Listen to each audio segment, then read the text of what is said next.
మిగతా వాటిలోనికి వెళ్ళిపోవడానికి ఇష్టపడదాం. ఒకసారి చదువుతారా 1 and 2?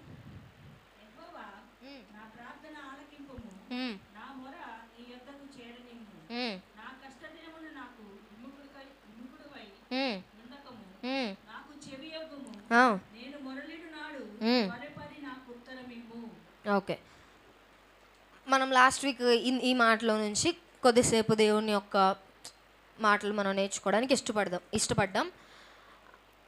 2వ చరణంలో మనకు కనిపిస్తుంది కదా, నాకు చెవి యొగ్గుము, నేను మొరలేడు నాడు నాకేం చేయమని అడుగుతున్నాడు, త్వరపడి ఉత్తరమిమ్ము. సో ప్రార్థన చేసేటప్పుడు దేవుని సన్నిధిలో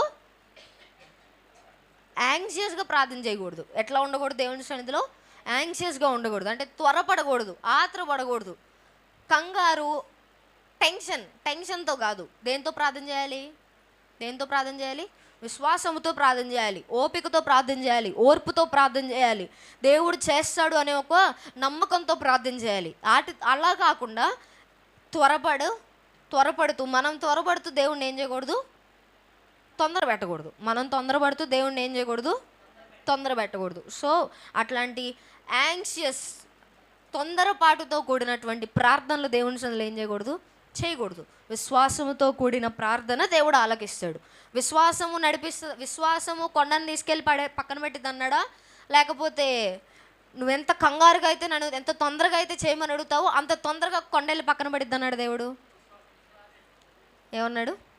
నువ్వు ఎంత తొందరపడి ప్రార్థన చేస్తే అంత తొందరగా కొండెళ్ళి ఏమైంది, పక్కన పడిద్ది. అంతేనా? కాదు కదా. ఇంత విశ్వాసముతో నువ్వు ప్రార్థన చేసినా సరే ఆ విశ్వాసము నీ యొక్క ప్రార్థనకు ఏమిస్తుంది అంటున్నాడు దేవుడు, జవాబిస్తుంది అని చెప్తున్నాడు. సో ప్రార్థించే వారం మొట్టమొదటిగా గుర్తుపెట్టుకోవాల్సింది ఏంటిది? ఎట్లా ప్రార్థన చేయకూడదు? ఆతృతతో ప్రార్థన చేయకూడదు, యాంగ్షియస్గా తొందరపడతనంతో ప్రార్థన చేయకూడదు. ఎందుకు అట్లా ప్రార్థన చేయకూడదు అంటే, ఆ తొందరపాటుతో మనం చేసే ప్రార్థన మన విశ్వాసాన్ని ఏం చేస్తుంది? బలహీనపరుస్తుంది. మన తొందరపాటు మన విశ్వాసాన్ని ఏం చేస్తుంది? బలహీనపరుస్తుంది. సో వెయిటింగ్, పేషెన్స్ అనేది దేవుని సన్నిధిలో మనం కనపరచాల్సిన అవసరం ఉంది. హల్లెలూయా, రైట్. సో ఈ కింద భాగాలు మనం చూసినట్లయితే 3వ చరణం నుంచి 10వ చరణం వరకు, 11 కూడా, 3 నుంచి 11వ చరణం వరకు ఈ చరణాలన్నిట్లో తన కండిషన్ని చెప్పుకుంటూ వస్తున్నాడు. అంటే తన యొక్క పరిస్థితి ఎలా ఉంది, తన యొక్క బాధలు, తన యొక్క వేదన, తనని బలహీనపరుస్తున్న పరిస్థితులు కానీ తనని కృంగదీస్తున్న పరిస్థితుల గురించి ఈ చరణాలన్నిట్లో కూడా చెప్పుకుంటూ వస్తాడు అనమాట. మనం పర్టికులర్గా కాదు కానీ కొన్ని చరణాలని చూసి హోల్ సిచ్యువేషన్ అర్థం చేసుకోవడానికి ట్రై చేద్దాం. ఒకసారి చూడండి, మొదటి ఇన్ ద సెన్స్ మూడో చరణం ఒకసారి చూడండి. పొగ ఎగిరి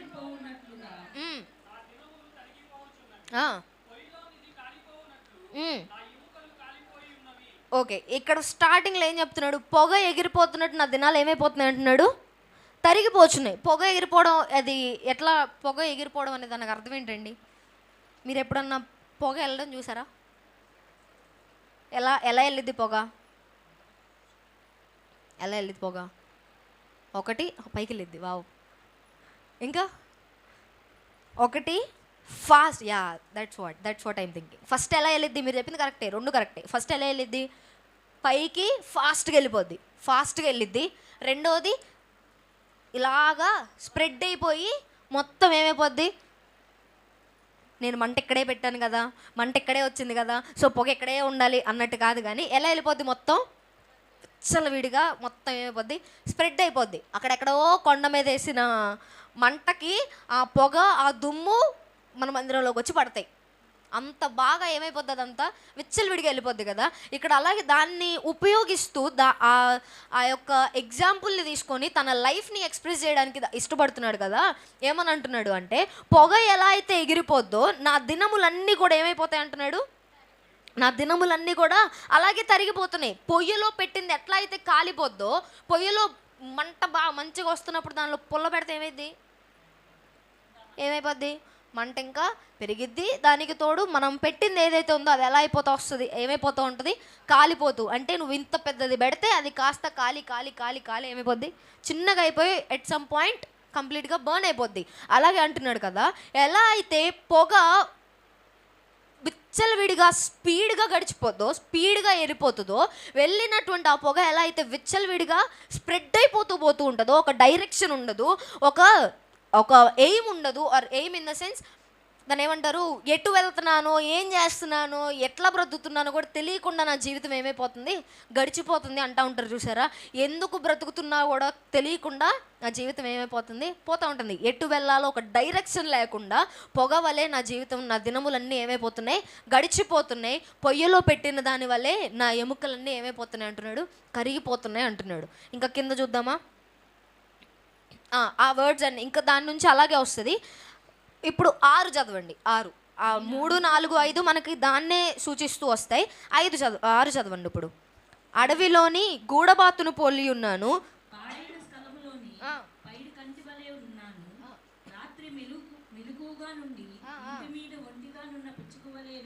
రాత్రి మెలకువగా ఉండి ఇంటి మీద ఒంటిగా ఉన్న పిచ్చుక వలె ఉన్నాను. అంటే ఈ 6, 7 వాటిలోనే 6, 7 పైన 3, 4, 5 చరణాల్లోనేమో తన లైఫ్ ఎలా గడిచిపోతుంది, తన జీవితం ఎలా గడిచిపోతుంది అనే వాటి గురించి చెప్తున్నాడు.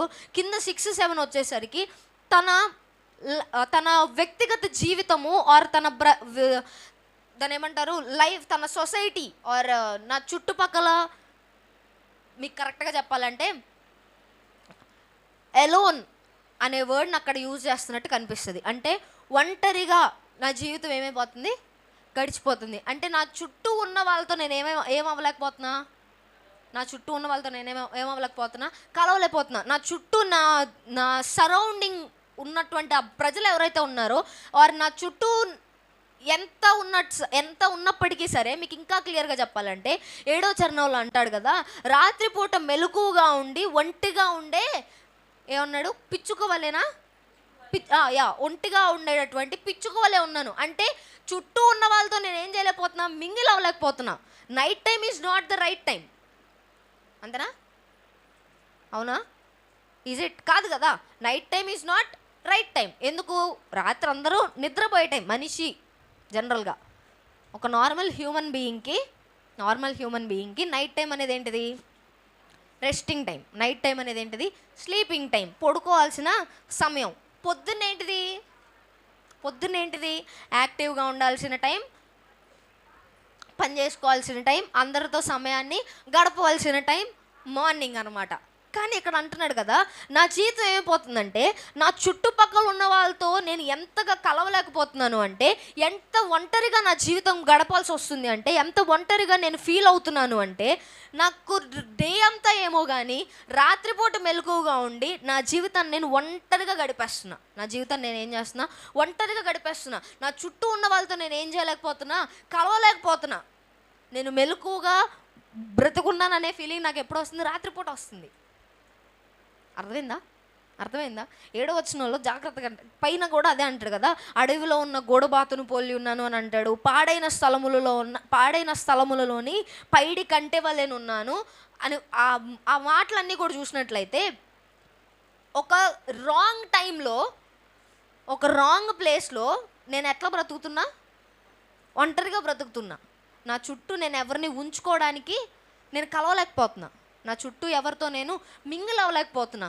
నేను ఒక హెల్దీ ఎన్వైరన్మెంట్ని నా చుట్టూ ఏం చేయలేకపోతున్నా, ఫస్ట్ థింగ్ క్రియేట్ చేసుకోలేకపోతున్నా. నా జీవితం అలా అయిపోతుంది అని చెప్పి ఈ చరణాలన్నిట్లో కూడా తన బ్రతుకు విధానము ఆర్ తన లైఫ్ తనకు ఎలా అనిపిస్తుందో ఎక్స్ప్రెస్ చేసుకుంటూ వస్తాడు.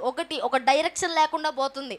ఒక డైరెక్షన్ లేకుండా నా లైఫ్ గడిచిపోతుంది. ఏదో క్షణాల్లో నా జీవితాలు, నా డేస్ మొత్తం ఏమైపోతున్నాయి, గడిచిపోతూ ఉంటున్నాయి. నా జీవితం అంతా కూడా ఏదో కాల్ చేస్తున్నటువంటి కట్టె పుల్లలాగా ఏమైపోతుంది, గడిచిపోతూ ఉంది. నా చుట్టూ నేను ఎవరిని కలుపుకోలేకపోతున్నాను. నేను ఒక హెల్దీ ఎన్వైరన్మెంట్ని నా చుట్టూ మెయింటైన్ చేసుకోలేకపోతున్నాను. ఒంటరిగా మిగిలిపోతున్నాను అని చెప్పి తన పరిస్థితిని అంతా ఎక్స్ప్లెయిన్ చేసుకుంటూ వస్తున్నాడు. కింద వచనాల్లో 8 అక్కడి నుంచి చూసినట్లయితే తన చుట్టూ ఉన్నటువంటి ప్రజలు ఎలా ఉంటున్నారు అనేది ఎక్స్ప్రెస్ చేస్తున్నాడు. పైనంతానేమో తను ఎలా ఉంటున్నాడు, తన లైఫ్ ఎలా ఉంటుంది, తన వ్యక్తిగత జీవితం ఎలా ఉంటుంది అనేది చెప్తూ, కింద తన చుట్టూ ఉన్న వాళ్ళు తనని ఎలా ట్రీట్ చేస్తున్నారో చెప్తూ అంటూ ఉంటాడు కదా, రోజంతా నా శత్రువులు నా మీద పడి నన్ను ఇసుకేస్తున్నారు. చూస్తారా ఆ మాట ఒకసారి? 8 ఫస్ట్ లైన్లో ఉంటుంది చూడండి. దినమెల్లా నా శత్రువులు నన్ను ఏం చేస్తున్నారు, నిందిస్తున్నారు. నా మీద వెర్రి కోపము గలవారు నా పేరు చెప్పి నన్ను ఏం చేస్తున్నారంట, శపిస్తున్నారంట. నీ కోపాగ్ని బట్టి, నీ ఆగ్రహమును బట్టి బూడెదను ఆహారముగా భుజించుచున్నాను, నా పానీయముతో కన్నీళ్లు కలుపుకొనుచున్నాను. నీవు నన్ను పైకెత్తి ఏం చేసావు? పారవేసావు. తన జీవితం ఎలా అయిపోయింది అంటున్నాడు. దేవుని యొక్క కోపము, దేవుని యొక్క ఆగ్రహం ఆయన మీద రగులుకోవడం వల్ల ఎలాంటి ఫుడ్ తీసుకుంటున్నాను, ఎట్లా నేను భుజిస్తున్నాను, నా ఆహారం ఎట్లా ఉంది అంటున్నాడు. బూడిదని ఆహారంగా తీసుకుంటున్నాడంట. పానీయంలో తన కన్నీళ్ళు కలిసి తీసుకున్నాడు. అంటే లిటరల్లీ బూడిద తింటున్నాడు అని కాదు, కానీ దాని అర్థం తన కండిషన్ అలా అయిపోయింది, తన సిచ్యువేషన్ అలా అయిపోయింది, తన పరిస్థితి, తన స్థితిగతులు, తన కుటుంబ జీవితము, తన వ్యక్తిగత జీవితంలో అలాంటి ఒక దీనమైనటువంటి స్థితికి నా బ్రతుకు ఏమైపోయింది అంటున్నాడు, వెళ్ళిపోయింది. నా పేరు చెప్పి అందరూ నన్ను ఏం చేస్తున్నారు, శపిస్తున్నారు అని అంటాడు పైన. మనల్ని ఎవరైనా మెచ్చుకుంటే ఎంత ఆనందపడతాం, అవునా కదా? నేను మిమ్మల్ని మెచ్చుకుంటే ఎంత ఆనందపడతాం అనగానే మీ ఫేస్లో ఒక స్మైల్ వచ్చింది, అవునా కదా? ఎందుకు వచ్చింది? అదొక హ్యాపీనెస్. అదొక దాని ఏమంటారు, ఆ ఎప్రిషియేషన్ తీసుకున్నప్పుడు ఎవరో ఒకరు మనల్ని మెచ్చుకొని, ఏమంటారు దాన్ని, ఎప్రిషియేషన్, పొగిడినప్పుడు ఏమనుకుంటాం, అయ్యే నేను ఇంత చేస్తానని నేను కూడా అనుకోలే, ఏదో ఈ పూటకు గడిచిపోతులే అన్నట్టు నేను ఏం చేసేసా.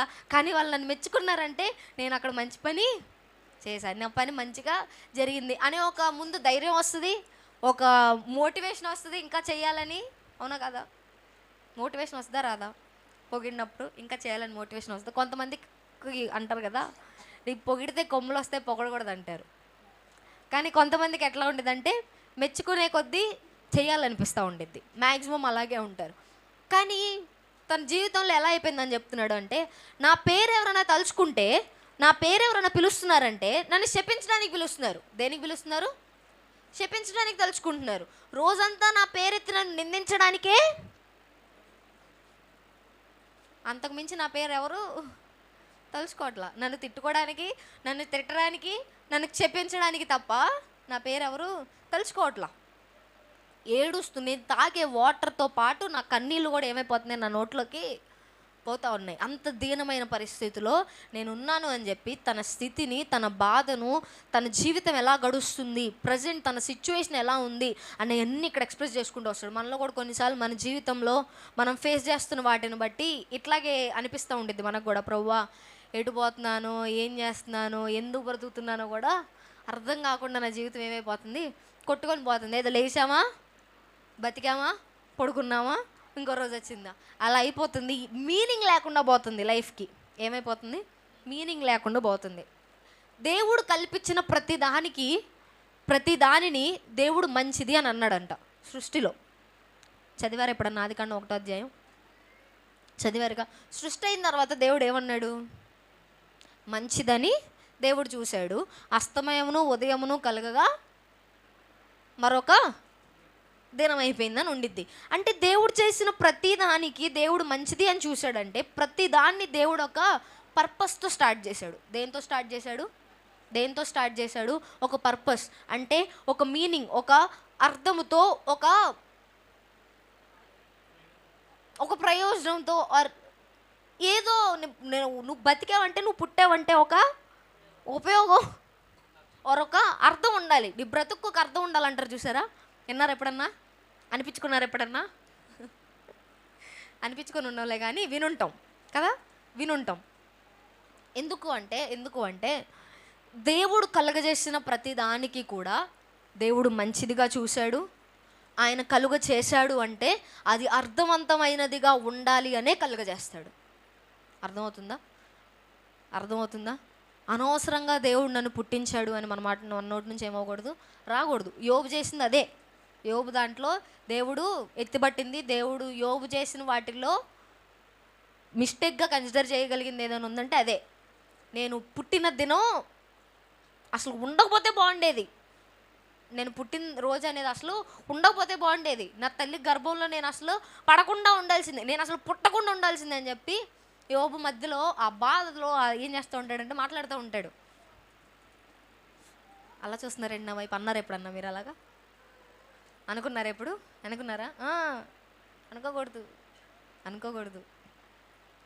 దేవుడు కల్పించాడంటే దానికి ఒక ఏముంటుంది పర్పస్ లేకుండా దేవుడు పని చేయడు, కల్పించడు. తల్లి గర్భంలో పిండముగా రూపించబడక మునుపే నిన్ను నేను ఎరిగి ఉన్నాను, నీ దినములలో ఒక్కటైనను ఆరంభము కాక మునుపే. ఎప్పుడు చచ్చిపోతావు కూడా దేవుడు తెలుసు. అన్నీ దేవునికి ఎరుకే. ఒక ఆయన అంటాడు కదా, దేవుడు నిన్ను నన్ను పిలుచుకున్నాడు అంటే పిలిచేటప్పుడు నువ్వెంత పిచ్చిదానివో, నువ్వెంత వెర్రివాడివో, నువ్వెంత అమాయకుడివో, నువ్వెంత తెలివి లేనివాడివో అన్నిటినీ కన్సిడర్ చేసుకొనే పిలుస్తాడు. అర్థమైందా? దేవుడు మనలో ఏదో ఒక్క చిన్న టాలెంట్ చూసి దేవుడు ఏం చేయడు, ఒక్క చిన్న టాలెంట్ చూసి దేవుడు ఏం చేయడు, పిలిచేడు. పిలిచేటప్పుడు మనలో ఉన్న నెగిటివ్స్ అన్నిటినీ కూడా దేవుడు చూస్తాడు. పాజిటివ్స్ మాత్రమే చూసి మీరు ఏమన్నా కొంటారా? దేన్నైనా కొంటారా? పాజిటివ్స్ మాత్రమే చూసి కొనరు కదా. అందులో ఏ నెగిటివ్స్ వస్తాయి, ఆ నెగిటివ్ని ఎట్లా హ్యాండిల్ చేయాలో తెలుసుకొని కొంటారు. అవునా కదా? వీటిలో ఏది మిస్ అయినా ప్రాబ్లమే. పాజిటివ్స్ ఒకటే చూసుకున్న ప్రాబ్లమే, నెగిటివ్స్ ఏంటో తెలుసుకోకపోయినా ప్రాబ్లమే, తెలుసుకొని ఎట్లా హ్యాండిల్ చేయాలో నేర్చుకోకపోయినా ప్రాబ్లమే. అవునా కదా? అవునా కదా? ఆయన చేత సృజింపబడిన మనకి ఉన్న ఈ చిన్న కొద్దిపాటి బుర్రలోనే ఇంత తెలుసుంటే, ఇంత తెలుసుకోవాలని ప్రయత్నించి మనం ఒక వస్తువు కొంటే, మరి మనల్నే సృజించిన దేవుడు ఇవన్నీ ఆలోచించి మనల్ని తీసుకొచ్చి ఉన్నాడు అంటారా? ఆలోచించి తెచ్చుంటాడా తేడా? మీరు చెప్పండి. పోనీ నేను చెప్పను, మీరే చెప్పండి. దేవుడు ఆలోచించి ఉంటాడా, ఆలోచించకుండానే పిలిచేసి ఉంటాడా? ఏదో బై మిస్టేక్, నా పేరేంటి అమూల్య కదా, అమూల్య అని ఇంకొకరు పిలవబోయి నన్ను పిలిచుంటాడా? ఇంకొకరిని చేయబోయి నన్ను చేసి ఉంటాడా? కాదు కదా, కాదు కదా. దేవుడు తప్పు చేయడు.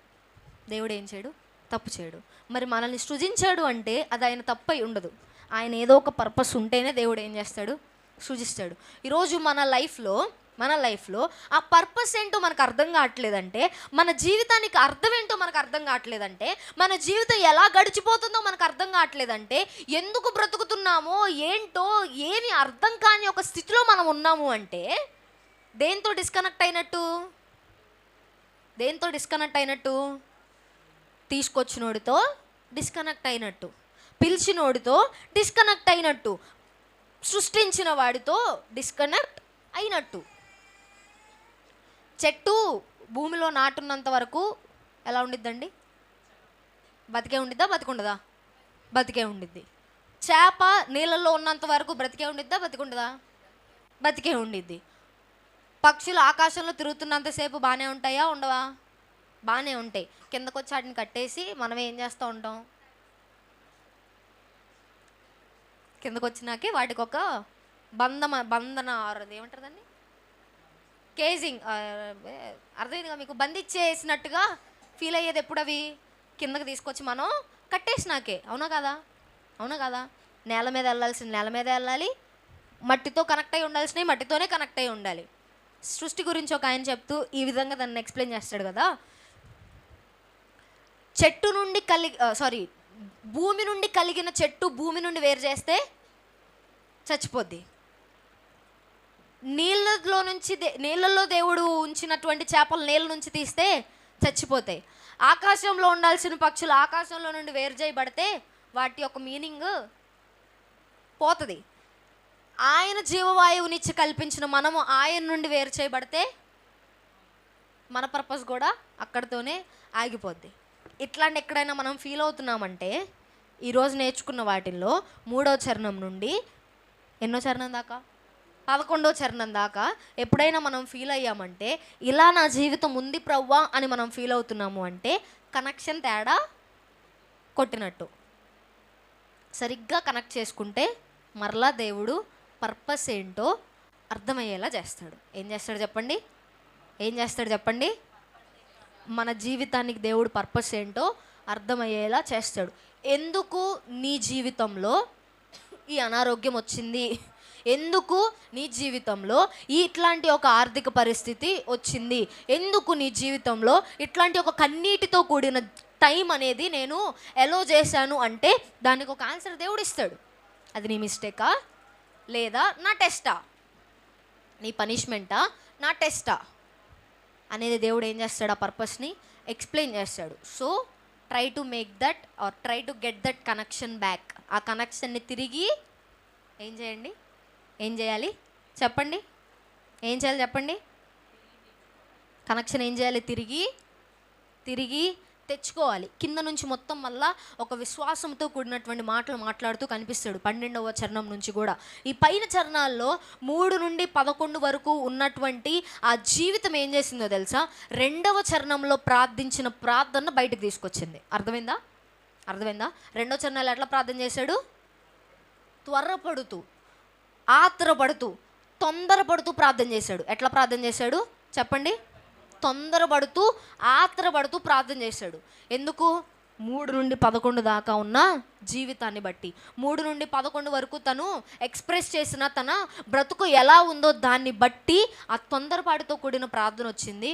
ఈరోజు ఒకవేళ అట్లాంటి ఒక జీవితం మనలో ఎవరైనా కలిగి ఉన్నట్లయితే ఎయిదర్ ఏదో ఒక్కటి, మొత్తం అలాగే ఉన్నామని కాదు, వాటిలో ఏదో ఒక్క ఫీలింగ్ మనకు వస్తుంది. ఒంటరితనంగా ఫీల్ అవుతున్నామా, లేకపోతే ఏంటి నా జీవితం అనేది అర్థం కాక బ్రతుకుతున్నామా, ఎటు వెళ్తుందో అర్థం కాక బ్రతుకుతున్నామా, ప్రవ్వా నేను ఏం చెయ్యాలి, ఏ ఉద్దేశంతో నన్ను పిలుచుకున్నావు నాకు తెలియట్లేదు ప్రవ్వా, ఎందుకు నేను జీవిస్తున్నానో, ఎట్లా గడిచిపోతుందో నాకు అర్థం కావట్లేదు ప్రవ్వా, ఇట్లాంటి ఏ ఒక్క ఫీలింగ్, ఆ ఒంటరితనం కానివ్వండి, ఆ కృంగుదల కానివ్వండి, ఆ బాధ కానివ్వండి, ఒక తెలియని డిప్రెషన్ లాంటి ఫీలింగ్ ఏదైనా ఉంటే ఆన్ ద స్పాట్ స్టార్ట్ చేయాల్సింది ఏంటిది? దేవునితో ఆ కనెక్షన్ని తిరిగి సంపాదించుకోవడం. ఆ కనెక్షన్ మిస్ అయితే బ్రతుకు అలాగే ఉంటుంది. అలాగే హల్లెలూయా హల్లెలూయా. అట్లాంటి తొందరపాటు ప్రార్థనలు మనలో రాకుండా ఉండాలి అంటే దేవుని సన్నిధిలో ఓర్పుతో కూర్చొని దేవునితో మాట్లాడడం అలవాటు చేసుకోవాలి. హల్లెలూయా. ఒక ఆయనంట, ఇదొకటి చెప్పి నేను క్లోజ్ చేస్తా. పరలోకంలోకి వెళ్ళిన తర్వాత దేవుడు చూస్తుంటే, దేవుడితో మాట్లాడుతూ దూతలేమో నీకు లోపలికి ఏం లేదు, ఎంట్రీ లేదని చెప్పి వెళ్ళిపోమన్నారంట. ఏమన్నారు? ఎక్కడికి? పరలోకానికి ఎంట్రీ లేదని వెళ్ళిపోమంటే నాకేం అర్థం కావట్లా, నువ్వేం మాట్లాడుతున్నావు నాకు అర్థం కావట్లేదు, ఆగు ఏసైని బిలువ అన్నాడంట. ఏంటిది? ఏసైని బిలువ అన్నాడంట. వచ్చాడంట ఏసయ్య. వచ్చిన తర్వాత వీళ్ళు ఏదో అంటున్నారు చూడు, ఇక్కడ నువ్వేం చెప్పావు? నిన్ను నమ్మితే, విశ్వాసం ఉంచితే పరలోక రాజ్యాన్ని ఇస్తానన్నావుగా, నేను నమ్మా, నువ్వు నిజరక్షకుడు అని నేను నమ్మానా నమ్మలేదా? నమ్మావని. నేను బాప్తిజం తీసుకోలేదని తీసుకున్నావు అన్నాడు. మరి నన్ను రానియట్లేదు వీళ్ళు, మరి నన్ను ఏం చేయట్లా? రానియట్లేదు వీళ్ళు, ఏంటో ఒకసారి చూడు మాట్లాడు అంటే, లేదు వాళ్ళేం మిస్టేక్ చేయలేదు అన్నాడంట. ఏమన్నాడు? వాళ్ళేమి మిస్టేక్ చేయలా. ఎందుకు మిస్టేక్ చేయలేదంటే, నీకు ఇంకో గుడ్ న్యూస్ చెప్తే అప్పుడు నీకు అర్థమైపోద్ది అన్నాడు. ఏంటి ప్రభువా అంటే, నువ్వు బాప్తిజం తీసుకున్న దగ్గర నుండి, నేనెవరో నీకు తెలిసిన దగ్గర నుండి, మన ఇద్దరం ఎక్కువసేపు మాట్లాడుకున్నది ఇప్పుడే తెలుసా అన్నాడంట. ఏమన్నాడు? మన ఇద్దరం ఎక్కువసేపు మాట్లాడుకున్నది ఇప్పుడే తెలుసా అన్నాడు. ఇప్పుడు చెప్పి వాళ్ళు మిస్టేక్ చేశారా అని. ఒకవేళ దేవుడు అలా అడిగితే, ఒకవేళ దేవుడు మనల్ని అలా అడిగితే, మనం దేవుడిని అట్లా అడగాల్సిన పరిస్థితి వస్తే అంతకుముందు ఒకసారి చెప్పా, మీకు గుర్తుందా? దేవుడు కనిపిస్తే నువ్వేం అడుగుతావు అంటే, నేను ఎలా నేను ఎక్కడి దాకా వచ్చాను ప్రభువా అని అడుగుతానన్నాడంట ఒక ఆయన.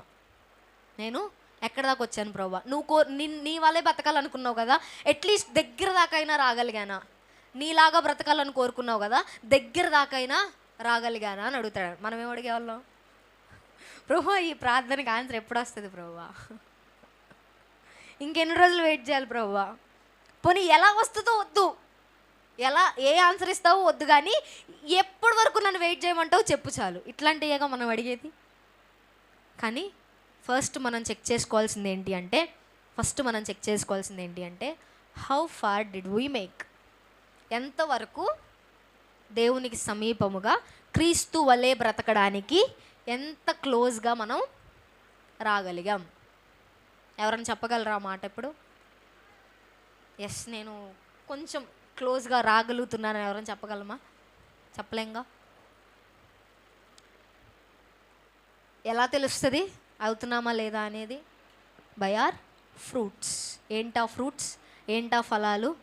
ప్రేమ, సంతోషం, సమాధానం, దీర్ఘశాంతము, దయాళుత్వము, మంచితనము, విశ్వాసము, సాత్వికము, ఆశానిగ్రహము. ఈ ఫలాల వల్ల తెలుస్తుంది. నేను పాటలు పాడుతున్నానంటే తెలియదు, నేను ఆరాధన చేస్తున్నానంటే తెలియదు, నేను ప్రార్థన చేస్తున్నానంటే తెలియదు. వీటి ద్వారా కాదు కానీ ఫలాల వల్ల తెలుస్తుంది. హల్లెలూయా, హల్లెలూయా. లేచి నిలబడదామా?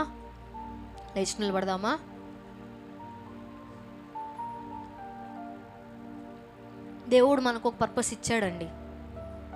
మనల్ని కలుగచేశాడు అంటే, దేవుడు మనల్ని కలుగచేశాడు అంటే, మనల్ని పిలిచాడు అంటే, దేవుడు ఒక పర్పస్తోనే పిలిచాడు. దేవుడు ఒక కారణంతోనే మనల్ని కలిగించాడు. కారణం లేకుండా, పర్పస్ లేకుండా దేవుడు దేన్ని కలుగజేయాల. ఆయన కలుగజేసే ప్రతిదీ మంచిదిగానే దేవుడు కలుగజేస్తున్నాడు. కానీ ఇప్పుడు మన జీవితం అలా అయిపోతుందంటే, ఇప్పుడు మన బ్రతుకు అల్లకల్లోలంగా మారిందంటే, ఇప్పుడు మన భక్తి విధానం, ఇప్పుడు మన జీవిత విధానము అర్థం కాని ఒక స్థితిలో కొనసాగుతుంది అంటే, there should be our mistake. ఎక్కడో మన తప్పు ఏదో జరిగి ఉండిద్ది. దేవునితో ఆ సంబంధము, దేవునితో ఆ బంధము ఎక్కడో కోల్పోయి ఉంటాం. అందుకే మన లైఫ్లో మన పర్పస్ ఏంటో మనకు అర్థం కావట్లేదేమో. ఆయన వలె బ్రతకడానికి పిలుచుకున్నాడండి. ఆయన వలె ఉండాలని పిలుచుకున్నాడు. ఆయన వలె మనం మారాలని దేవుడు ఆశపడుతున్నాడు. ఈరోజు ప్రభువా, నేను ఎంతవరకు రాగలుగుతున్నానయ్యా? నీతో టైం స్పెండ్ చేస్తున్నానా? నీతో మాట్లాడుతున్నానా? నీతో సమయాన్ని గడుపుతున్నానా? నీతో కనెక్షన్ మెయింటైన్ చేస్తున్నానా? నీవిచ్చిన ఈ బ్రతుకు ఎందుకో అర్థం అవ్వాలి అంటే అసలు నీతో నేను మాట్లాడుతున్నానా ప్రభువా? Lord, if you are not doing that, ఇప్పుడు మేము అది చేస్తలేదేమో ప్రభువా, మేము ఆ కనెక్షన్ మెయింటైన్ చేయట్లేదేమో ప్రభువా. లార్డ్, నీతో ఉంటే మాత్రం, నీతో ఆ కనెక్షన్ మెయింటైన్ చేస్తే మాత్రం మా బ్రతుకు ఒక అర్థం ఉంటుందయ్యా. మా జీవితంలో ఆనందం ఉంటుందయ్యా, మా జీవితంలో ప్రేమ ఉంటుందయ్యా, సంతోషం ఉంటుందయ్యా, సమాధానం ఉంటుందయ్యా, విశ్వాసం మెయింటైన్ అవుతుందయ్యా, ప్రశాంతత ఉంటుందయ్యా. ఇతరుల విషయంలో దయ కలిగిన వారముగా, కైండ్గా మేము బ్రతకగలుగుతామయ్యా.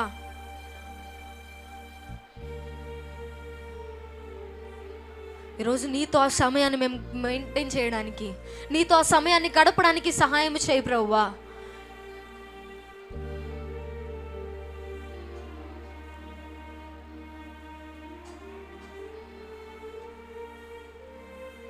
కొద్దిసేపు దేవుని సన్నిధిలో అలా స్తుతిస్తూ గడపడానికి ఇష్టపడదామండి. నోరు తెరిచి ఎవరం మౌనంగా ఉండొద్దు. ఎవరం మౌనంగా ఉండకుండా, ప్రభువా ఈరోజు నీ సన్నిధిలో నీతో మేము సమయాన్ని స్పెండ్ చేయాలి ప్రభువా. నీవిచ్చిన ఈ జీవితము ప్రభువా,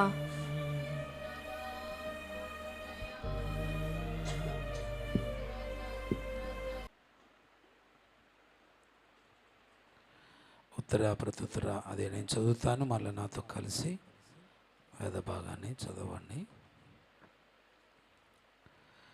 యెహోవా నీ గుడారములో అతిథిగా ఉండదగిన వాడు ఎవడు?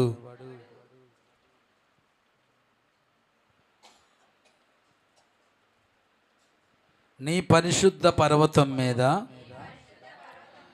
నివసింపదగిన వాడెవడు? యథార్థమైన ప్రవర్తన కలిగి నీతిని అనుసరించుచు హృదయపూర్వకముగా నిజము పలుకువాడే. అట్టివాడు నాలుకతో కొండెములాడడు,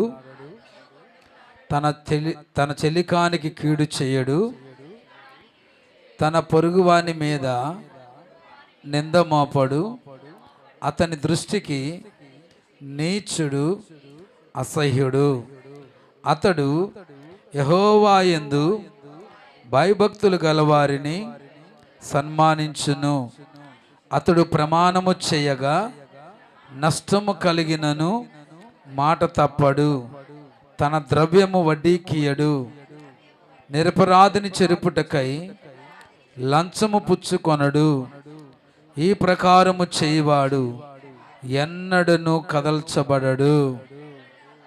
ఆమేన్. ద్వితీయోపదేశ కాండము 30వ అధ్యాయము 10-9 వచనాలు చదువుకుందాం.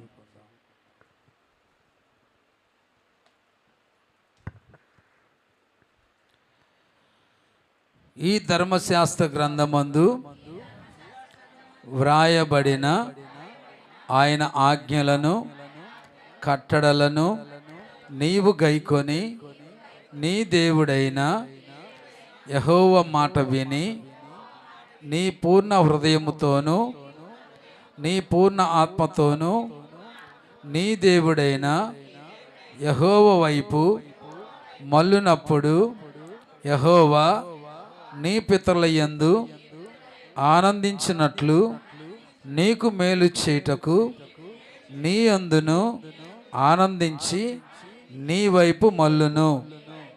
అప్పుడు నీ దేవుడైన యెహోవా నీ చేతి పనులన్నిటి విషయములోను, నీ గర్భఫల విషయములోను, నీ పశువుల విషయములోను, నీ భూమి పంట విషయములోను నీకు మేలగునట్లు నిన్ను వర్ధిల్ల చేయును.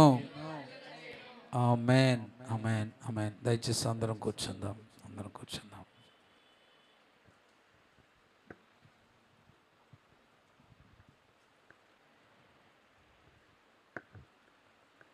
కుడి వచ్చిన ప్రతి ఒక్కరికి ప్రభువైన యేసుక్రీస్తు నామములో నా హృదయపూర్వక వందనాలు. హల్లెలూయా, హల్లెలూయా. ఈ సమయంలో మనము గత 2-3 వారాలుగా నేర్చుకుంటూ వస్తూ ఉన్నాం.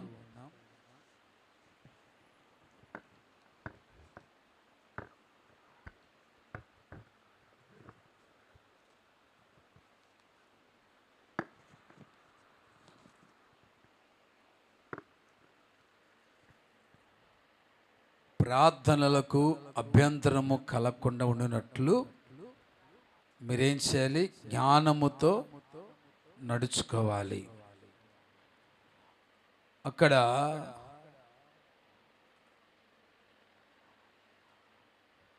భార్యతో భర్త ఎలాగ నడుచుకోవాలి అనే దాని గురించి మనకు తెలియజేశారు. దానిలో నుంచి కొన్ని విషయాలు మనం తీసుకొని ఎందుకు ప్రార్థనలకు అభ్యంతరము రాకుండా జ్ఞానముతో ఎందుకు మనము ఆ పని చేయాలి, ప్రార్థన యొక్క విలువేమిటి, ప్రార్థన యొక్క గొప్పతనం ఏమిటి, ప్రార్థన వలన కలిగే ప్రయోజనాలు మేలులు ఏమిటి అనే దాని గురించి నేర్చుకుంటూ వస్తున్నాం మనం. దాంట్లో ఒకటి ప్రార్థన అంటే దేవుడితో మాట్లాడుట. ఎందుకు దేవుడితో మాట్లాడాలి అంటే మాట్లాడడం వల్ల దేవుడి ఆలోచనలు మనకి తెలియపరచబడతాయి. దేవుడి ఉద్దేశం ఏంటో మనకి తెలియజేస్తాడు. ఇప్పుడు మనం ఒక ప్రశ్నకు ప్రార్థన అంటే సహజంగా మీకు కొన్ని విషయాలు చెప్తాను. దేవునికి నిజమైనటువంటి స్తుతి యాగార్పణ, క్షమించండి, మహిమకరమైనటువంటి ఒక యాగార్పణ ఏమిటయ్యా అంటే నిజమైనటువంటి మహిమకరమైనటువంటి ఒక అర్పణ, యాగర్పణ ఏమై ఉంది అంటే విన్నపము, ప్రార్థన, యాచన, అలాగే స్తుతి. ఇది నిజమైనటువంటి యాగర్పణ అన్నమాట. దేవుడికి మహిమకరమైన యాగర్పణ. ఒకటి ఏం చెప్పాను? ప్రార్థన, విన్నపము, తర్వాత యాచన, స్తుతి. విన్నపము, ప్రార్థన, యాచన అంటే మూడు ఒకటేనంటారా?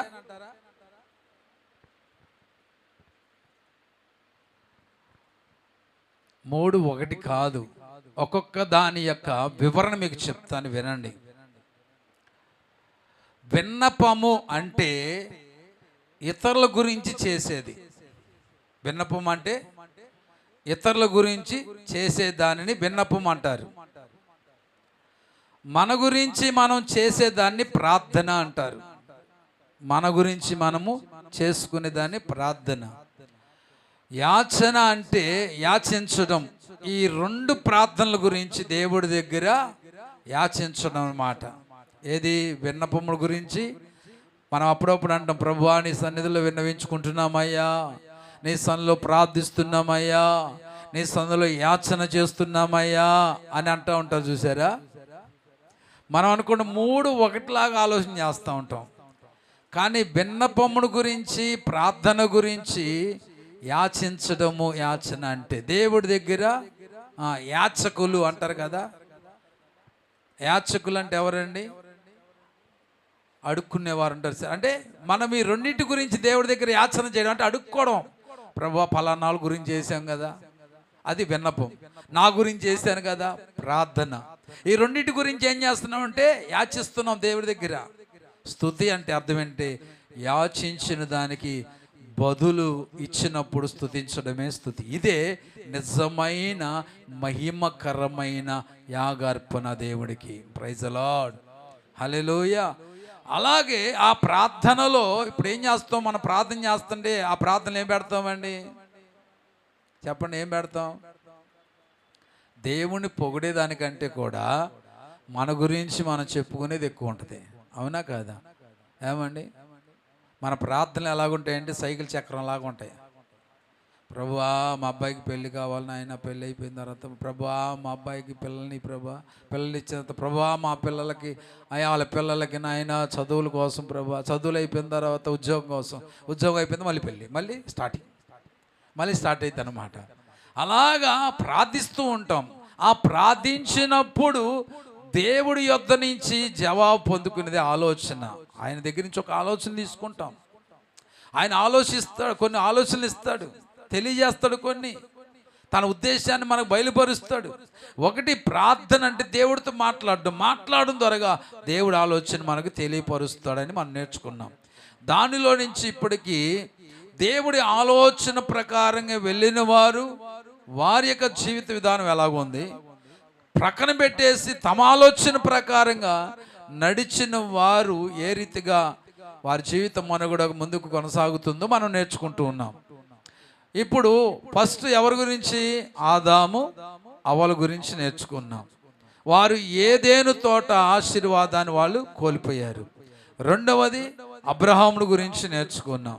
అతడు ఏం చేసి తన ఆలోచన ప్రకారం వెళ్ళడం వలన ఒకటి ప్రాణ భయముతో గడపవలసిన పరిస్థితి, రెండవది అబద్ధం ఆడవలసిన పరిస్థితి. ఏదో ఒక మాట చెప్పేసి ఏదో ఒక అబద్ధం ఆడి బయటపడదాం అనుకుని చూస్తే అది మరింత ఇరికించబడ్డాడు కదా. అలాగా నేర్చుకున్నాం. మరి తర్వాత మూడవది ఎవరి గురించి?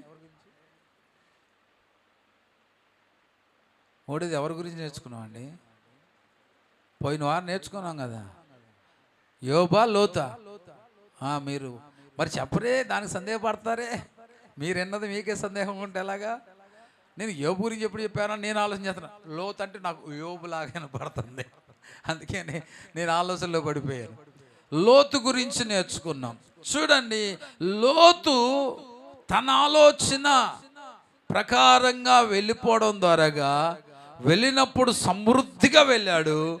కానీ అక్కడి నుంచి బయటకు వచ్చేసరికి తన కుమార్తెలను విధవరాండ్రులుగా బయటికి ఈయనోనో భార్య లేని విధవరా ఏమనాలి, భార్య లేని వాళ్ళని ఏమనాలి, ఆ రీతిగా బయటకు వచ్చాడు. తన ఇద్దరు కుమార్తెల్లోనూ భర్తను కోల్పోయిన విధవరాండ్రులుగా బయటికి రావాల్సిన పరిస్థితి.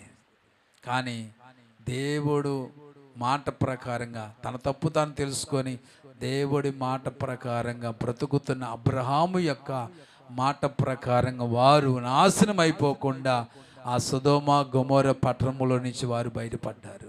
హల్లెలూయా. ఈరోజు మనందరం కూడా క్షేమంగా ఉన్నామంటే మనందరము కూడా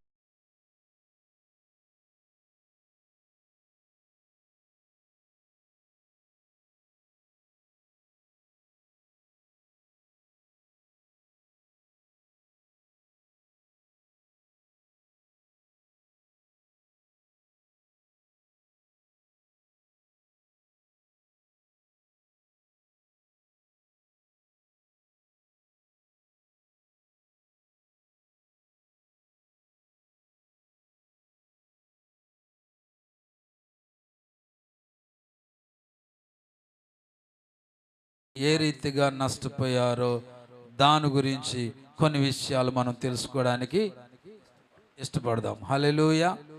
అందరూ కూడా ఈ బైబిల్ మీరు తెరిచినట్లయితే మనము చాలా జాగ్రత్తగా వినడానికి ఇష్టపడదాం.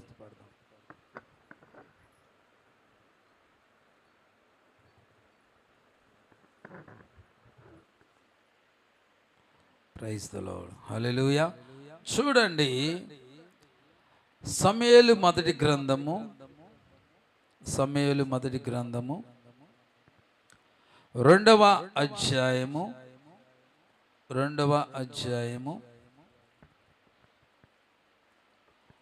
12వ వచనము నుండి మనము నేర్చుకోవడం. 12 నుంచి ఏమండి జాగ్రత్తగా 25వ వచనం వరకు ఉన్న ఈ వచనాల్లో నుంచి కొన్ని విషయాలు మనం నేర్చుకుందాం. అందరూ జాగ్రత్తగా వినాలి, జాగ్రత్తగా గమనించాలి. ఏలీ కుమారులు ఎవరండి? హొఫ్నీ ఫినెహాసులు. ఎవరండి? హొఫ్నీ ఫినెహాసులు. వీళ్ళు ఇరువురు ఎవరయ్యా అంటే, ఏలీ అనగా యాజకుడు, యాజకత్వపు పని చేసేవాడు అన్నమాట. ఈ యాజకత్వపు పనిచేస్తున్నటువంటి ఏలికి 2 కుమారులు ఉన్నారు. వాళ్ళు యాజకుని యొక్క కుమారులు.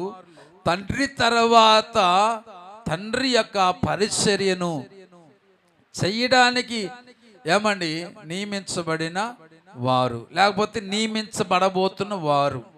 ఓకే, అయితే వీరు చేసిన ఆలోచన ఏమిటి? వీరు ఈ రీతిగా ఆలోచన చేయడానికి గల కారణం ఏమిటి? చేసిన ఆలోచన ఎలాంటిది? చేసిన ఆలోచన బట్టి వీరు ఏ విధంగా వారి జీవితాల్లో నష్టపోయారు, ఏమి ఎదుర్కొన్నారు అనేది వీళ్ళ గురించి కూడా మనం నేర్చుకోవడానికి ఇష్టపడదాం. చూడండి, మొట్టమొదటిగా ఏలీ కుమారుల యొక్క ఆలోచన ఏ విధంగా ఉందో, వీరి యొక్క ఆలోచన ఏ విధంగా ఉంది, ఏలీ కుమారులు ఎలాంటి పాపం చేశారు అంటే వాళ్ళు చేసిన ఆలోచన వారితో ఎలాంటి పాపం చేయించింది. ఓకే, అలాగ వారు ఆలోచన చేయడానికి కారణం ఏమిటి అనేది మనం చూడడానికి ఇష్టపడదాం. మొట్టమొదటిగా చూడండి,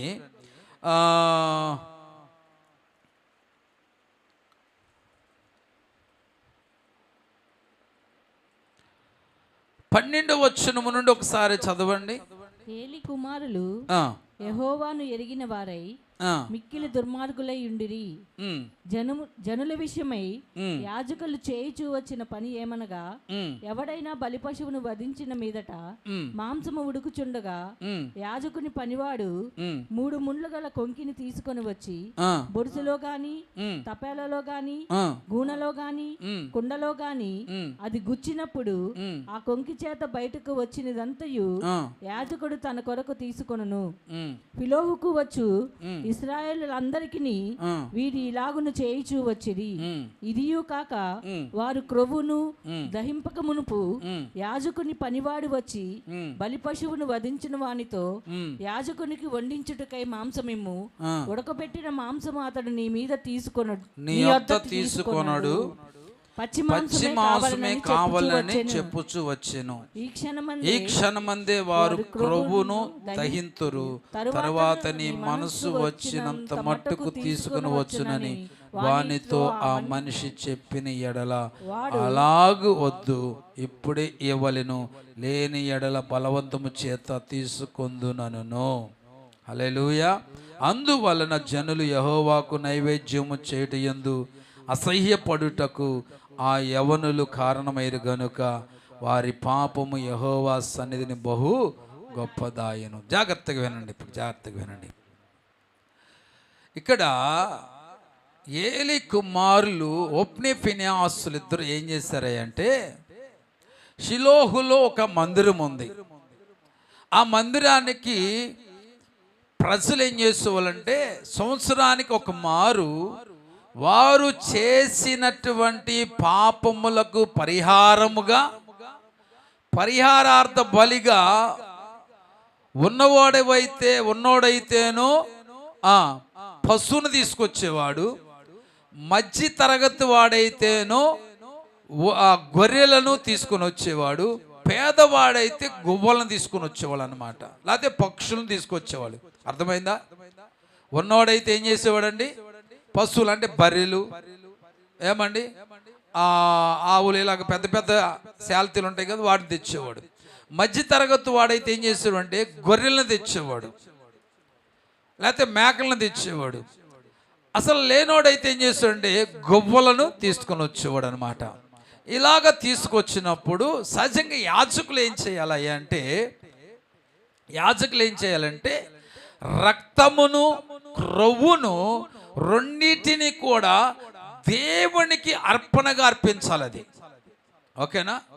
అర్పించిన తర్వాత అంటే రక్తముతోను క్రొవ్వుతోను ఉండినటువంటి మాంసాన్ని దేవుడికి అర్పణగా అర్పించాలి. అర్పించినప్పుడు అర్పణ అయిపోయిన తర్వాత వాళ్ళు ఒక కొంకిని, ముళ్ళతో కూడినటువంటి ఆ యొక్క కొంకిని తీసుకొచ్చి ఆ ఉడకిన దానిలో నుంచి ఏం చేయాలి, గుచ్చి తీసుకున్నప్పుడు వచ్చినటువంటి మాంసాన్ని యాజకుడు ఏం చేయాలంటే భుజించాలి. అది యాజకుని యొక్క క్రమం అది. ఓకేనా?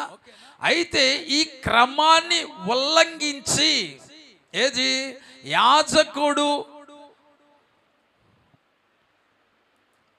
తన యాజకత్వపు ఒక క్రమాన్ని ఎలాగైతే దానిని అమలుపరచాలో దానికి విరుద్ధంగా ఏం చేశారంటే ఏలి కుమారులైనటువంటి హొప్ని ఫినెహాసులు ఏం చేశారంటే దానికి విరుద్ధంగా చేశారు. కుదరదు. రక్తముతోను క్రొవ్వుతో ఉన్నప్పుడే ఆ మాంసాన్ని ఏం చేయాలి, మీరు మా యొద్దకు తీసుకురావాల్సిందే. దేవుడి నియమానికి, దేవుని యొక్క ఆజ్ఞకు మేము తలవంచం. ముందు మీరు మా మాట వినాల్సిందే. చూడండి, వాళ్ళు చేసిన పని ఏంటంటే ముందుగా వారి ఆలోచన ఎలాగుంది, ఆ ఆలోచనలో నుంచి ఏలి కుమారులు ఎలాంటి పాపం చేశారో, ముందుగా ఏలి కుమారులు చేసిన ఆలోచన ఏంటి, ఆ ఆలోచన వలన చేసిన పాపం ఏంటి చూద్దాం. ముందుగా ఆలోచన చూద్దాం. 16 వచనం చదవండి. 16 వచనం. ఈ క్షణమందే ఏ క్షణమందంట? ఇప్పుడే. ముందుగానే మీరు ఏం చేయాలి, ఆ క్రొవ్వు చూడండి ఏం చదవమాట, క్రొవ్వును దహింతురు తర్వాత నీ మనసు వచ్చినంత మట్టుకు తీసుకొనవచ్చునని వానితో ఆ మనిషి చెప్పిన ఎడల వాడు అలాగు వద్దు ఇప్పుడే ఇయ్యవలెను లేని ఎడల బలవంతము చేత తీసుకొందునెను. ముందు చేసిన ఆలోచన విధి. ఓకేనా? ఇలాగ చేయడం వలన వీళ్ళు ఏమయ్యారో చూడండి ఒక్కసారి.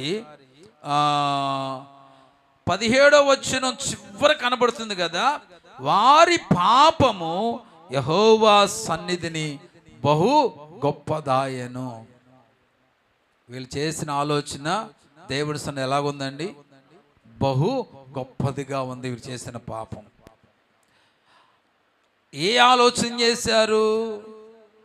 దేవుడికి చెందవలసిన క్రొవ్వును, దేవుడికి చెందవలసిన రక్తం, అంటే రక్తముతోను క్రొవ్వుతోను నిండి ఉన్న మాంసము దేవుడికి అర్పణగా అర్పించాలి.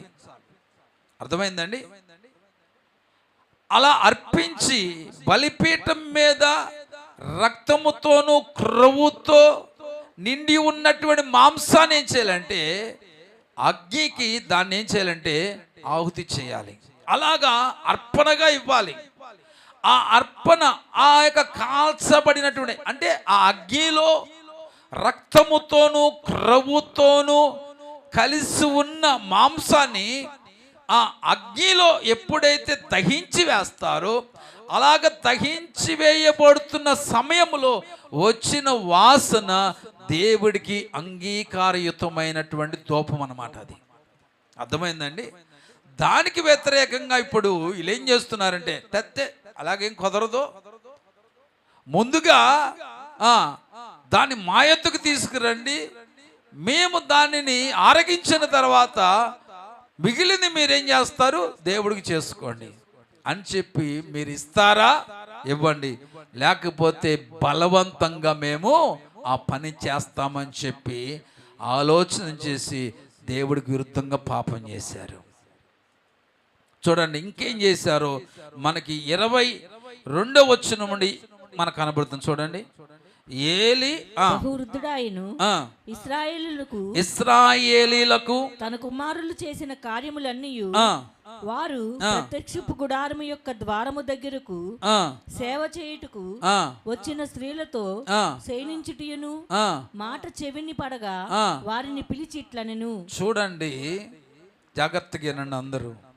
వీళ్ళ చేసిన ఆలోచన ఎంత దారుణంగా ఉందంటే, ఒకటోను దేవుడికి చెందవలసినటువంటి అర్పణ దేవుడికి చెందనీకోకుండా దాన్ని దొంగిలించాలనే ఆలోచన ఒకటి. రెండవది అర్పించడానికి వచ్చినటువంటి స్త్రీలతో పాపం చేయడం. ఎంత ఘోరంగా ఉందో చూడండి. ఇది ఏలి కుమారుల యొక్క ఆలోచన అండి. ఈరోజు కూడా సేవా ముసుగులో ఉండి ఎంతోమంది ఎన్నో ఘోరమైన తప్పులు చేసుకుంటూ పోతూ ఉన్నారు. నేటి సమాజం ఎట తయారైపోయిందంటే,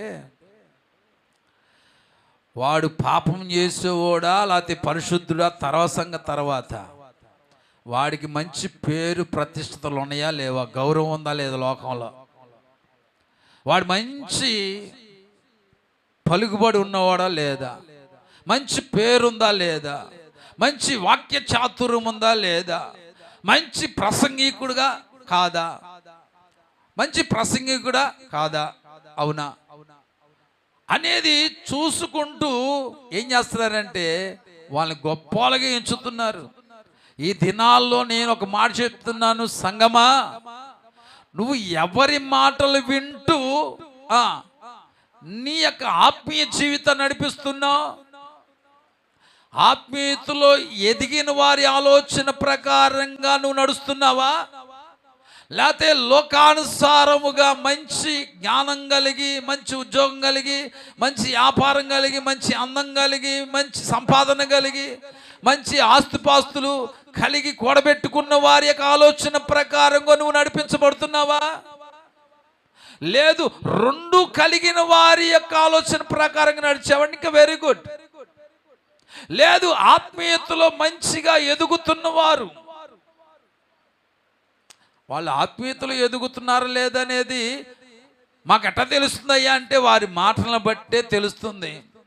వారి మాటలు వలన ఎవరికి ఎక్కువగా ప్రాధాన్యత ఇస్తున్నారు, వారు మాట్లాడుతున్న మాటలు వాక్య ప్రకారంగా ఉన్నాయా, వాక్యానుసారంగా ఉన్నాయా, దేవుడి యొక్క నియమాలకు, దేవుడి యొక్క ఆజ్ఞలకు దగ్గరగా ఉన్నాయా లేవో అని చెప్పి వారి మాటలను బట్టి మనకు అర్థమైపోద్దండి. దేవుడికి అంత విలువిస్తున్నారు, దేవుడికి అంత ప్రాధాన్యత ఇస్తున్నారు. ఉదాహరణకు వరకు మీకు అర్థం కావాలంటే, ఇప్పుడు ఒక ఆత్మీయురాలు వెళ్ళి ఇంకొక ఆత్మీయురాలను అడిగింది, ఏమనంటే, ఏమేమే మరి పాస్టర్ గారు ఈరోజు సాయంత్రం సువార్త కూటం పెట్టారు కదా, మరి మనం అక్కడికి వెళ్ళాలి కదా అన్నప్పుడు పక్కనున్న వ్యక్తి ఆత్మీయురాలా కాదని నీకు ఎలాగ అర్థమైందంటే,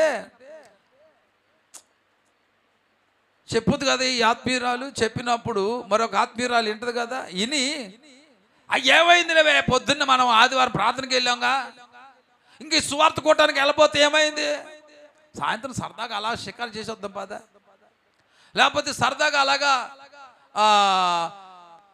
మా ఫ్రెండ్స్ దగ్గరికి వెళ్దాం, లేకపోతే మా బంధువుల దగ్గరికి వెళ్దాం, లేకపోతే ఏదో కృష్ణానదిలో నీరు ఎక్కువ వస్తుందంటే సరదాగా చూసి వద్దాం, లేకపోతే డి మార్ట్లోనూ లేకపోతే సి మార్ట్లోనూ లేకపోతే మెట్రోలోనూ ఏదో కొత్తగా వచ్చిన ఆఫర్లు వచ్చినాయి అంట అని చెప్పి అట్లా పోదాం. ఈ మధ్య ఆటోనగర్ గేట్ దగ్గర 29, 30వ తారీఖు 2 రోజులంట లైట్గా డ్యామేజ్ ఉన్నటువంటి పట్టు చీరలు అమ్ముతున్నారంట. ఏం చీరలు అమ్ముతున్నారు విన్నారా ఈ వార్త? తెలీదా మీకు? తెలియదు, ఈ పాటికి వెళ్ళిపోలేమో. 29, 30 ఆదివారం పెట్టలేదులే, 31 తారీఖు పెట్టలేదు, 29, 30 పెట్టాడు. ఈ 2 రోజులు పెట్టారు. అక్కడికి వెళ్తేనంట ఒకవేళ 5,000 చీర అనుకోండి, ఆ లైట్గా డ్యామేజ్ ఉందిగా, కంటికి కూడా కనపడని డ్యామేజ్లు అంట అవి. అది చెప్పడం ఆటోనగర్ గేట్ దగ్గర ఏదో ఉందంట, దాంట్లో పెట్టారంట అని చెప్పి, ఏమే 29, 30 అంటే 37 కూడా పెట్టలేదే, ఈ 2 రోజులే పెట్టారే, వెళ్ళొద్దాం బాదా. ఏముందులే ఈ రోజు కాకపోతే మళ్ళీ పాస్టర్ గారు వచ్చే నెల మళ్ళీ సువార్త కూట పెడతారు కదా, అప్పుడు పోదాంలే. నేను ఒక మాట అంటున్నాను, నీకు దేవుడు వచ్చే నెల సువార్త కూటం దాకా నీకు ఆయుష్ ఉందని నేను చెప్పాడా?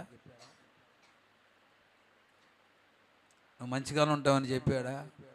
అందుకని దేవుడు వాక్యం చెప్తుంది కదా, నేడే మిక్కిలి అనుకూలమైన సమయము, ఇదే రక్షణ దినం. రేపు ఏమి సంభవించునో మనకు తెలీదు. హల్లెలూయా. ఒక మాట చూద్దామా? చూడండి, బైబిల్ ఆధారంతోనే మీకు ఏది చెప్పినా కానీ దానికి ఆధారంతోనే ఉంటుంది.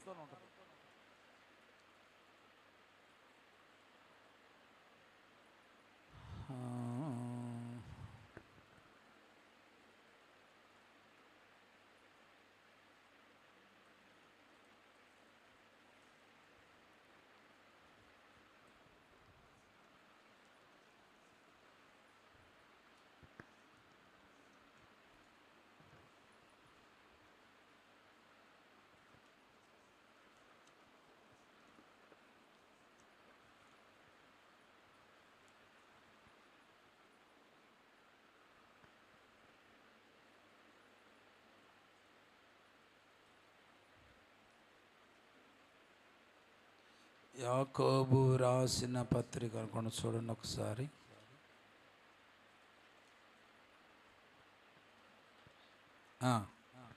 యాకోబు రాసిన పత్రిక 4వ అధ్యాయము 13వ వచనం నుండి చదువుదాం. చూడండి, 13వ వచనం నుండి. నేడైనను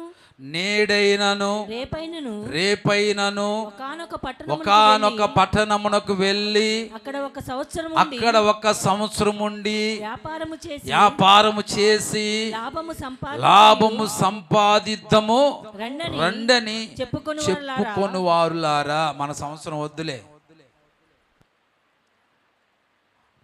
2 రోజులు పెట్టుకుందాం పని, రేపు ఎల్లుండి అనుకుందాం. చెప్పుకొని వారులారా, రేపు ఏమి సంభవించునో మీకు తెలియదు. ఎవరికైనా తెలుసా చెప్పండి? శత్రుకు రేపు ఏం జరుగుతుంది నీకు తెలుసా? ఇంకో గంటకి ఏం జరుగుతుందో మనకు తెలియదు కదా. కొంతమంది డైలాగులు చెప్తారు ఏమనంటే, ఇలా జరుగుద్దని నీ కళ్ళలో కూడా అనుకోలేదు నాయనా నాయనా అనుకుంటారు. లేదా నేను రాగానే ఒక కంప్లైంట్ మెట్ల దగ్గర రాగానే, ఏంటి కింద ఉన్నావు అన్నా, పాటర్ గారండి మరేమోనండి, పాటర్ గారండి మరేమోనండి, పాటర్ గారండి మరేమోనండి. ఏంటి సరిగ్గా చెప్పు. ఏమీ లేదు, నాకు ఉండి ఒకసారికి ప్రాణం బాగలేదు. ఏమైందండి? జ్వరం వచ్చిందంట. ఏమొచ్చింది? జ్వరం వచ్చిందంట. నాకు జ్వరం వచ్చింది అన్నట్టుగా, అంటే ఇంక రాలా ఫీలింగ్స్, జ్వరం వచ్చిన ఫీలింగ్స్ అంతే. పొద్దునకి ఏమొచ్చేసింది? అనుకోకుండా ఫీలింగ్స్లోకి వచ్చింది. ఫీలింగ్స్ కాస్త ఏం చేసినాయి? వాస్తవం చేసేసినాయి. ఇప్పుడు ఆ జ్వరంతో ఉందంట, అందుకని మెట్ల దగ్గర కూర్చుంది. అనుకుందా సాయంత్రానికి జ్వరం వస్తుందని? ఆమె అనుకోలా. నేను అనుకుంటే ఎవరైనా బయలుదేరతామా? నేను అనుకున్నానా ఆదివారం సాయంత్రం మా చెల్లెళ్ళ ఇంటికి వెళ్తే నేను పడిపోతాను, నా చేతికి నా కాళ్ళకి దెబ్బ తగులు తిని అనుకున్నానా? అనుకోలా. ఎవరికి తెలీదు. కాబట్టి ఆ తర్వాత ఏమన్నాడు చూడండి, మీ జీవమే పాటిది, మీరు కొంతసేపు కనబడి అంతలో మాయమైపోవు ఆవిరి వంటి వారే కనుక జాగ్రత్తగానండి. ఇక్కడ ప్రభు చిత్తమైతే మనము బ్రతికి ఉండి ఇది అది చేత్తమని చెప్పుకొనవలెను. ఇప్పుడైతే మీరు మీ డంబముల యందు అతిశయపడుచున్నారు. ఇట్టి అతిశయమంతయు చెడ్డది. ఇది నేను చెప్పిన మాటలు కాదు, బైబిల్ చెప్తున్న మాటలు, దేవుడి వాక్యం చెప్తుంది. ఇప్పుడు అంటున్నాడు, కాబట్టి మేలైనది చేయనెరిగియు, ఏం చేయనెరిగియు? మేలైనది చేయనెరిగియు అలాగూ చెయ్యని వానికి పాపము కలుగును. అర్థమైందండి? నీవు సాయంత్రము సువార్త కూటం ఉందని నీకు తెలుసా తెలీదా? తెలిసి ఉండి కూడా అలాగ చేయకపోవడం ఏంటంట? పాపం. యాజకులు ఏలీ కుమారులకు తెలుసు అది మనం చెయ్యకూడదని చెయ్యకూడదని తెలిసి కూడా వాళ్ళు చేసి ఏమయ్యారండి? దేవుని కోపానికి గురైపోయారు. మనం ముందుకు వెళ్దాం. ఇప్పుడు మళ్ళీ సమూయేలు దగ్గరికి వచ్చేసేయండి, సమూయేలు గ్రంథం దగ్గరికి వచ్చేసేయండి. ఈ జనముల ముందర ఇప్పుడు ఏం చేశారు? తరకండి నుంచి 23 చదువమ్మా. ఈ జనముల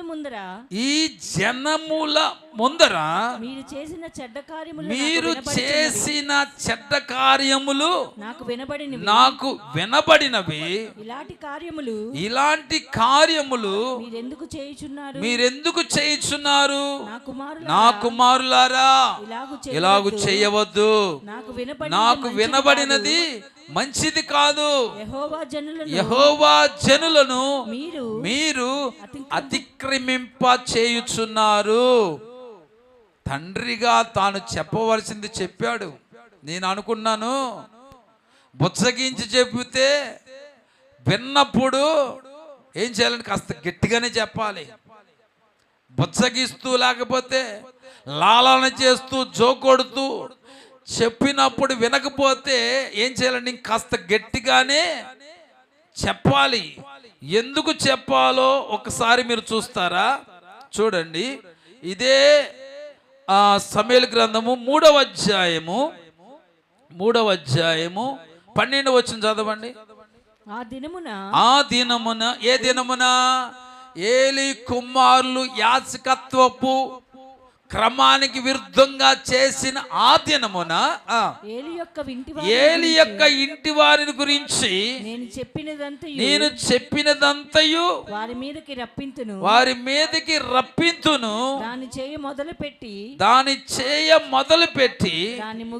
దాని ముగింతును. చూడండి జాగ్రత్తగానండి. తన కుమారులు తమ్మును తాము శాపగ్రస్తులుగా చేసుకొనుచున్నారని తాను ఎరిగియు వారిని అడ్డగించలేదు గనుక అతని ఇంటికి నిశ్చయమైన శిక్ష విధింతునని నేను అతనికి తెలియజేస్తున్నాను. హల్లెలూయా. ఏలీ కుమారులు చేయుచున్నది ఏలీకి తెలుసు. తెలిసినప్పటికీ ఏదో చెప్పాడు తప్ప అడ్డగించలా. ఏం చేయలేదండి? నువ్వు చెప్తే సరిపోదు, చెప్పిన దాన్ని బట్టి వారు మరింత ముందుకెళ్తూ నువ్వు అడ్డగించాలి, నువ్వు అడ్డుకోవాలి, నువ్వు అడ్డుపడాలి. ఈరోజు ప్రియ దేవుని బిడ్డలారా, మన జీవితంలో మనం గుర్తించవలసిన విషయం అది. మన బిడ్డల విషయంలో కానీ మన ఇంటి వారి విషయంలో కానీ దేవుడి యొక్క నియమానికి విరుద్ధంగా వారు నడుచుకుంటున్నప్పుడు చెప్పినప్పుడు వినకపోతే అడ్డుపడు. అప్పటికి కానీ నీ వల్ల కాకపోతే వదిలే, దేవుడు చూసుకుంటాడు. ఇప్పుడు ఏలీ ఒకటే చేశాడు, చెప్పాడు, అడ్డగించలా, అడ్డుకోలా, అడ్డుపల్లా, తెలిసి కూడా ఊరకనే ఉన్నాడు. ఇప్పుడు దాని యొక్క 10వ స్థానం ఏంటంటే తన ఇంటి మీదకి దేవుడి కోపము రేపబడింది. హల్లెలూయా. దానివల్ల ఏమైంది తెలుసండి? శత్రువుల చేతికి ఏమండి హొఫ్నీ ఫీనెహాసుల దగ్గర ఉన్న మందసము ఫిలిష్తీయుల చేతికి అప్పగించబడింది. అప్పగించబడ్డ మాత్రమే కాదు, ఎప్పుడైతే దేవుడి యొక్క నిబంధన మందసము, దేవుడి యొక్క సన్నిధి ఎప్పుడైతే వారికి దూరం అయిపోయిందో హొఫ్నీ ఫీనెహాసులు ఫిలిష్తీయుల చేతులు హతమైపోయారు. ఎప్పుడైతే వారిద్దరు కుమారులు హతమైపోయారో, దేవుడి మందసము కోల్పోయారో, ఆ వార్త విన్న ఏలీ తన మెడ ఇరిగి చనిపోయాడండి. చూసారా ఎంత ఘోరమైన నష్టం జరిగిందో? దీని అంతటి కారణం ఒకటే, ఏలీ కుమారులు దేవుడి ఆలోచన క్రమాన్ని ప్రక్కన పెట్టేసి తమ ఆలోచన ప్రకారంగా నడుచుట ద్వారా. ఇంకోటి చెప్పనా? ఏలీ కుమారులు ఆ తప్పు ఎందుకు చేశారు తెలుసా? ఆ పొరపాటు ఎందుకు చేశారు తెలుసా? ఏమండి, మీకు ఇంకా అన్నీ అర్థం కావాలంటే ఈ క్రొవ్వు అలాగే రక్తం, ఇవన్నీ ఈ రెండింటి గురించి చెప్తాను చూడండి. క్రొవ్వును దేవునికి అర్పణగా కాల్చివేయాలి. యాజకులు తమ భాగాన్ని తీసుకోకముందే ఇది జరగాలి. అర్థమవుతుందండి? ఈ క్రొవ్వుతో ఉన్న మాంసం ఏమవ్వాలంటే, రక్తముతో కూడిన మాంసం ఏమవ్వాలంటే దేవునికి అర్పణగా మారాలి. ఇది ఎప్పుడు జరగాలంటే యాజకులు తీసుకోకముందే జరగాలి. అలాగే మరొక విషయాన్ని కూడా మీకు తెలియజేస్తాం. చూడండి 4:10 చదవండి. లేవియ కాండము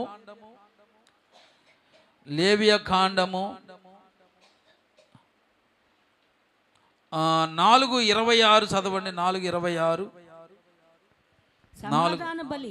సమాధాన బలి పశువు యొక్క క్రొవ్వు వలె దీని క్రొవ్వంతయు బలిపీఠం మీద దహింపవలెను. బలిపీఠం మీద ఏమవ్వాలి? దహించవలెను. ఇది సమాధాన బలి లేకపోతే శాంతి బలి. క్రొవ్వుతో ఉండగానే సమాధాన బలి ఎలా అర్పించాలంటే క్రొవ్వుతో ఉండగానే అర్పించాలి. ఇది దేవుడికి ఇష్టమైన బలి. మరొకటి కూడా మీకు తెలియజేస్తాను చూడండి. ఒకసారి ఆ భాగాన్ని కూడా చూద్దాము. ఎందుకు రక్తముతోనూ క్రొవ్వుతో ఉండిన మాంసాన్ని ఎందుకు అర్పించాలి అంటే, రక్తము ఒక పశువుకి ప్రాణాధారం. ఏంటండి? రక్తము ఒక పశువుకి ఏమై ఉంది? ప్రాణాధారం. అంటే దాని ప్రాణం అది. అందుకే చూడండి, మనుషుల ప్రాణము చూడండి, రక్తం అంతా పోతే ప్రాణం పోయినట్టే. అర్థమైందా? కొంతమందికి అందుకనే బ్లడ్ శాంతం తక్కువ అంటే ఊపిరి లేనిలాగా ఉంటారు. ఎలాగుంటారు? మనుషుల్లో రక్తం లేకపోతే నీకు ఎంత ఉంది? 7.5. ఎంత ఉండాలి తెలుసా నీకు? 12 ఉండాలా. తినన్నా పెంచుకో, లేకపోతే మీ నాన్న మీ అమ్మను కొరికైనా తాగేసి పెంచుకో, ఏదో ఒకటి చేయనిస్తాం. అర్థమైందా? తొందరగా పెరగాలి నీకు, లేకపోతే బలహీనమైపోతారు మనుషులు. అలాగా మనం ఏం చేయాలంటే, రక్తము ప్రాణాధారము, క్రొవ్వు ఆ జంతువు యొక్క ఆరోగ్యాన్ని పుష్టిని కలగజేస్తానమాట. రక్తమును ప్రాణాధారము, క్రొవ్వును ఆ పశువుకి ఆరోగ్యం పుష్టినిస్తుంది అని చెప్పి మరి కొవ్వు ఎక్కువ పెంచుకోకూడదు. ఎంతవరకు ఉండాలో అంతవరకు ఉండాలి. ఎక్కువ ఉండకూడదు, తక్కువ ఉండకూడదు. రక్తం కూడా ఎక్కువ ఉండకూడదు, తక్కువ ఉండకూడదు. రక్తం ఎక్కువ ఉంటే ఏం చేయాలి? వేరే వాళ్ళకి దానం చేయాలి. లేకపోతే చిక్కబడిపోయి రక్త ప్రసరణ జరగక టపామంటా ఉంటారు. చిక్కబడిపోతే ఎక్కువ. అలాగే క్రొవ్వు ఏంటంట? ఆ జంతువుకి ఆరోగ్యం పుష్టినిస్తుంది. కాబట్టి ఈ రెండు సమపాలల్లో జంతువుకు ఉన్నప్పుడే జంతువు ఎలాగుంటుందంటే ఆరోగ్యంగా ఉంటుంది. కాబట్టి ఈ రెండు కలిగి ఉన్న మాంసాన్ని మనం ఏం చేయాలంటే దేవునికి బలి అర్పణగా మనం అర్పించాలి. హల్లెలూయా. అర్థమవుతుందండి అందరికీ? అర్థమవుతుందా? ఇలాంటి బలి అర్పణ ఏం చేస్తారంటే ఏలీ కుమారులు ధిక్కరించారు. అది దేవుడికి చెందవలసినటువంటి అర్పణ. రక్తముతోనూ క్రొవ్వుతో నిండిన మాంసం దేవుడికి అప్పగించాలి. అంటే ఒక మాటగా చెప్పాలంటే శ్రేష్టమైన అర్పణ దేవుడికి అర్పించాలి.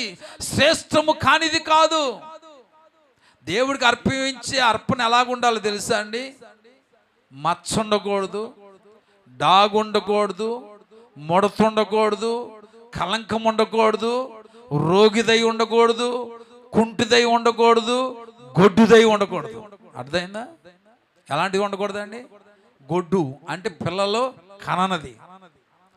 కుంటిదాన్ని ఇవ్వకూడదు, రోగిదాన్ని ఇవ్వకూడదు. ఏమండి? అలాగే ముడతలు ఉన్నదాన్ని ఇవ్వకూడదు, గుడ్డిదాన్ని ఇవ్వకూడదు. అలాగే కలంకం కలిగిన దాన్ని ఇవ్వకూడదు, శుభ్రం లేని దాన్ని ఇవ్వకూడదు. కొంతమంది అర్పించే అర్పణలు ఎంత వెరైటీగా ఉంటాయి అంటే అంత వెరైటీగా ఉంటాయి. హల్లెలూయా, హల్లెలూయా.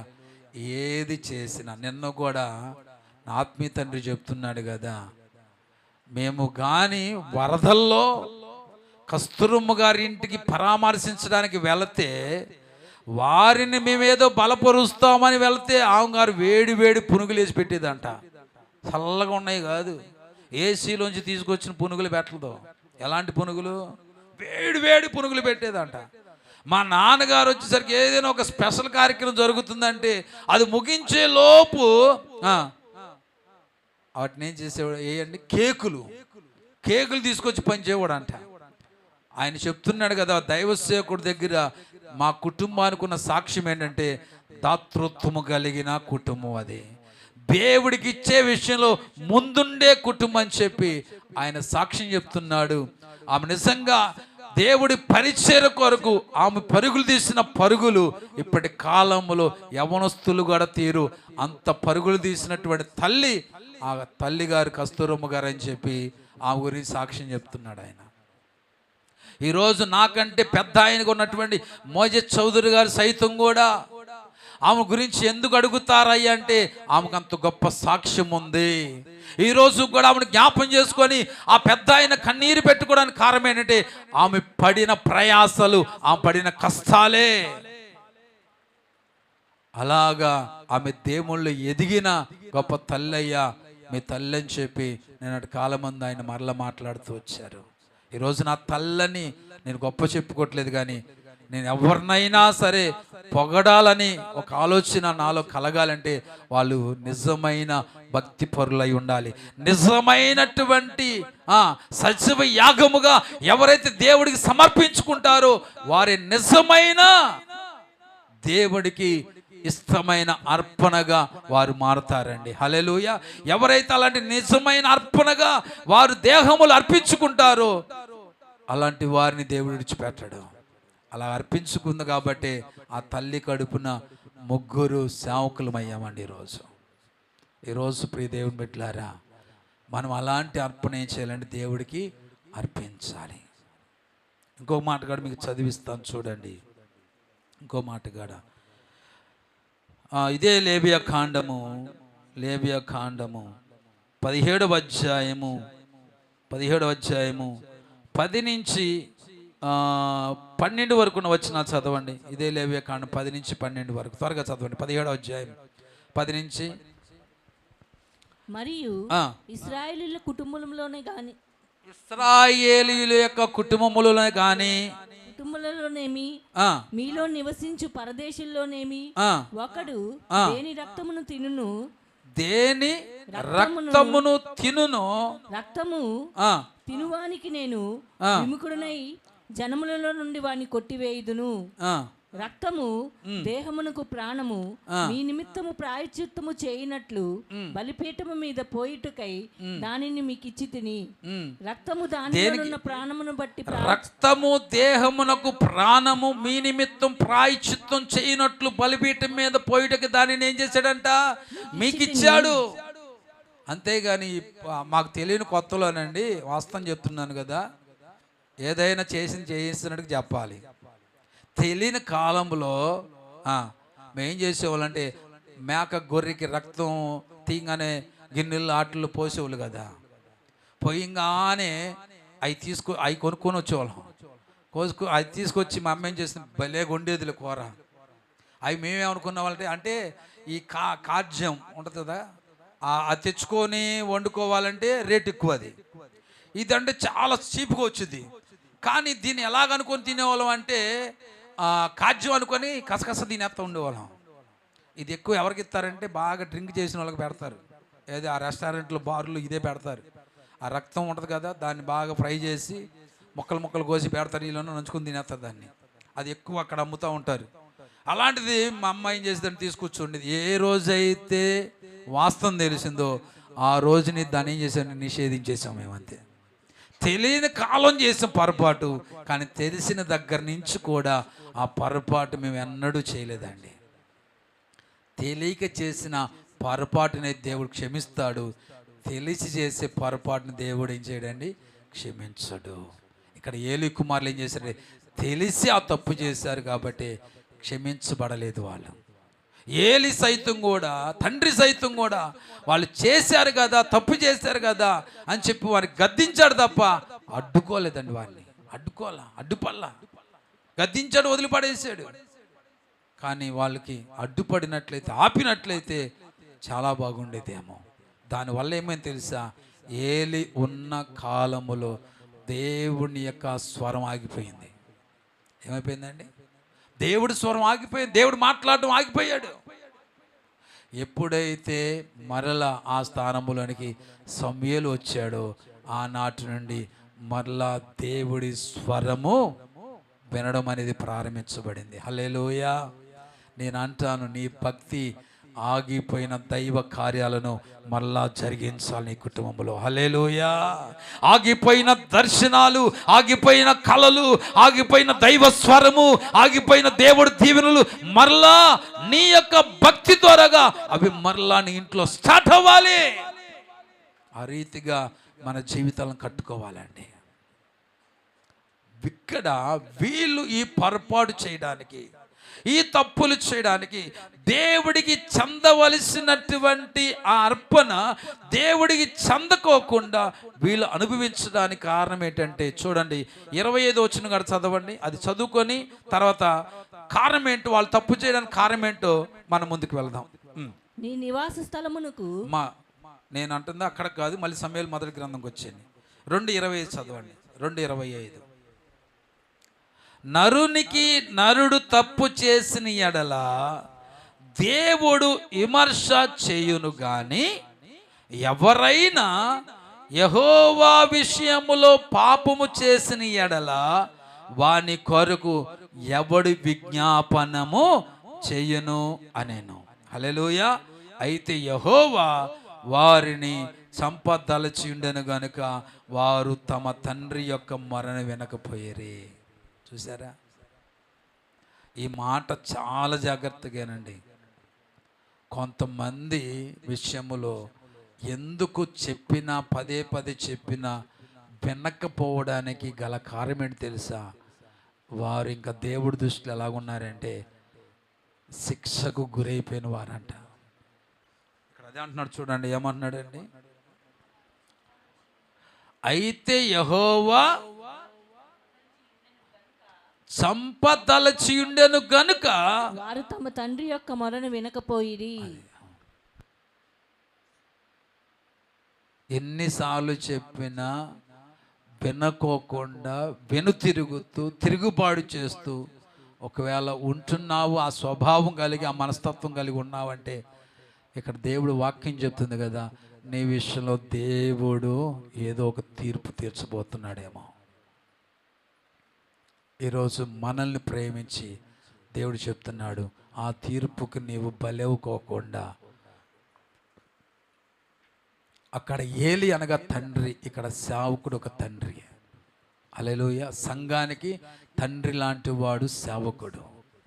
ఆ సేవకుడు చెప్పిన మాట కానీ మనం వినకపోతే, నేనైనా మీరే, నాకు తండ్రి దేవుడు, మీకు తండ్రిగా సేవకుడు నన్ను నియమించాడు. నేను ఆ తండ్రి మాట నేను వినకపోయినా, ఈ తండ్రి మాట సంఘం వినకపోయినా, ఒకటే గుర్తుపెట్టుకోండి, మనం వినకపోవడానికి కారణం ఏంటంటే మన విషయంలో దేవుడు ఏదో తీర్పు తీర్చబోతున్నాడు అనుకుంటా.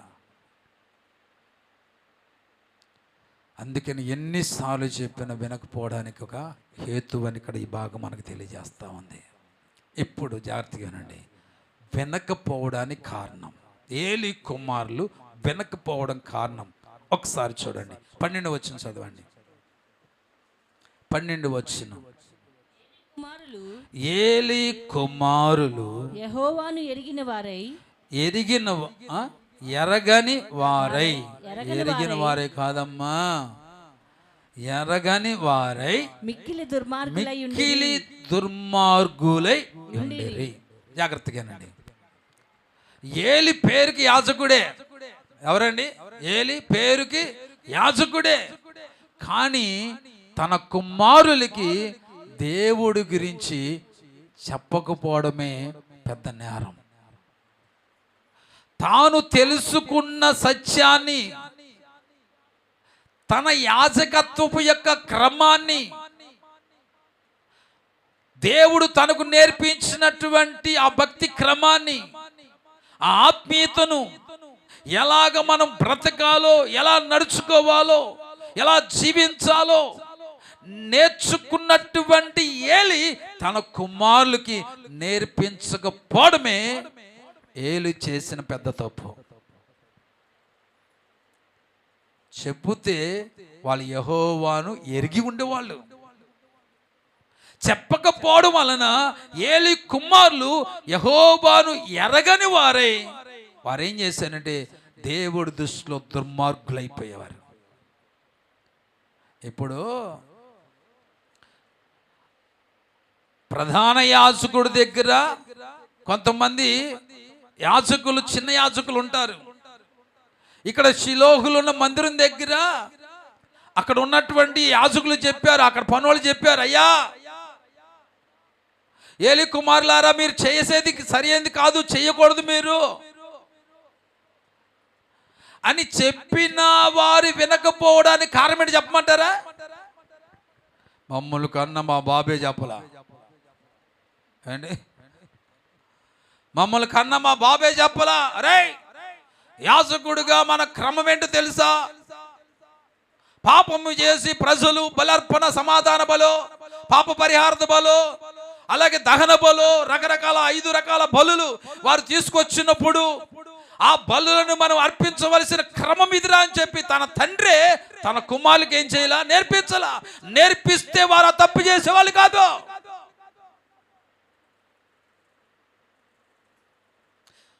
బాబు ఏదైనా ఒక అర్పణ తీసుకొచ్చినప్పుడు వాళ్ళు రక్తముతోను క్రొవ్వుతో నిండి ఉన్నటువంటి, లేకపోతే దాంతో కలిపి ఉన్న మాంసాన్ని వాళ్ళు, ఆ మాంసాన్ని మనం ఏం చేయాలంటే అర్పణగా అర్పించాలి. ఇప్పుడు వాళ్ళు పశువులు తీసుకొస్తారు, వధించిన తర్వాత రక్తము క్రొవ్వు 2 నిండే ఉంటాయి దాంట్లో. ఉంటాయి ఉండవా? మా పాస్టర్ గారు కూడా అప్పుడప్పుడు చెప్తారు, బాబు వాళ్ళు శుభ్రం చేయకుండానే కొట్టేమని చెప్పు, అప్పుడే టేస్ట్ ఉంటుంది మాంసానికంట. అప్పుడే కాస్త లేట్ అయినా కానీ దాని రుచి తగ్గదు. గుర్తుపెట్టుకుని మర్మాన్ని. అర్థమైందా మీకు? కోస్తారు కదా కోడిని, ఉదాహరణకి కోసినప్పుడు దాంట్లో కాస్త రక్తం అది కలుగుతుంది బాడీకి. వింటున్నావా? తోలు తీసేస్తారు కదా. తోలు తీసినప్పుడు సహజంగా తోలు తీసిన కోడిని ఏం చేస్తారు? నీళ్ళలో ముంచి 1-2 సార్లు కడుగుతారు. మనకు అలా నీట్గా ఉన్నప్పుడు కొట్టుకోవాలనిపిస్తుంది. అది అప్పటికప్పుడు కొట్టించుకుంటే పర్వాలా. కానీ కాస్త లేట్ అవుతుందంటే మాత్రం చేయవలసిన పని ఏంటి తెలుసా? అస్సలు కడగకూడదు దాన్ని, కోడిని. రక్తముతోనే ఉంటే ఆ మాంసం రుచి. మళ్ళీ ఇంటికి వెళ్ళిన తర్వాత కడుక్కోండి, అలాగే వండేసుకోమాకండి. ఈ లోపది రక్తముతోనే ఉంటే దాని టేస్ట్ తగ్గదు. ఇంటికి వెళ్ళిన తర్వాత శుభ్రం చేసుకుని అప్పుడు వండుకోవాలి దాన్ని. అర్థమవుతుందా? అలాగే దేవుడికి ఇష్టమైన అర్పణ ఏంటి తెలుసా? రక్తముతోనూ క్రొవ్వుతోనూ కలిపిన మాంసమే దేవుడికి అర్పణగా అర్పించాలి. అట్టి అర్పణ దేవుడికి ఇంపైన వాసనను అది కలిగిస్తుంది. హల్లెలూయా, హల్లెలూయా. కొంతమంది కడక్కోకుండా వండేసుకుంటారు, టేస్ట్ పోద్దంట. ఏం పోద్ది? చిచ్చి అంటాం కానీ దాని టేస్ట్ వేరమ్మా. మేము రక్తాన్ని తిన్నోళ్ళం కదా ఒకప్పుడు, ఈ సూపర్గా ఉండేది. ఇంకా రక్తంతో కూడిన మాంసం అయితే ఇంకెంత టేస్ట్గా ఉండేది తెలుసా? అసలు మామూలుగా చెప్తున్న బయట ప్రపంచంది, కానీ దేవుడికి అలాంటిది. ఇప్పుడు తన తండ్రి ఏం చేయాలా? నేర్పించలా. అందుకని ఇక్కడ చూడండి, ఆ మాట వాయిబడి ఉంటుంది చూడండి. ఏముంటుందంటే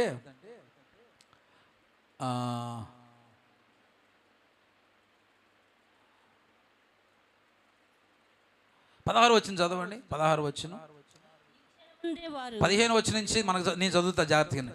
ఇదియుగాక వారు క్రొవ్వును దహింపక మునుపు యాజకుని పనివాడు వచ్చి బలి పశువును వధించువానితో యాజకునికి వడ్డించుటకై మాంసమేమో. ఎవరెవరికి చెప్తున్నారు? యాజకుడు దగ్గర ఉన్నటువంటి పనివాడు వచ్చి బలి పశువును వధించువానితో, అంటే బలిపీఠం దగ్గర బలి పశువును వధించి ఒక ఆయన ఉంటారు అక్కడ. వాడితో చెప్తున్నాడు, నువ్వేం చేయాలి? వధించగానే మాంసం ఏం చేయాలి? తీసుకొచ్చి నాకు ఇచ్చేయి. ఇక్కడ అదే అన్నాడు, యాజకునికి వడ్డించుటకై మాంసమేమో.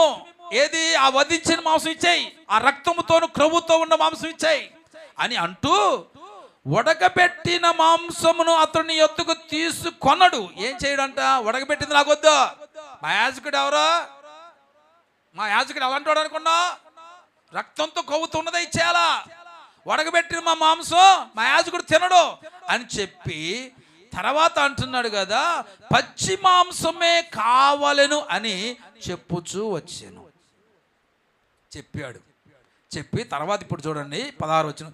ఈ క్షణమందే వారు క్రొవ్వును దహింతురు, తరువాత నీ మనసు వచ్చినంత మట్టుకు తీసుకొని వచ్చునని వానితో ఆ మనిషి చెప్పిన ఎడల వాడు అలా వద్దు,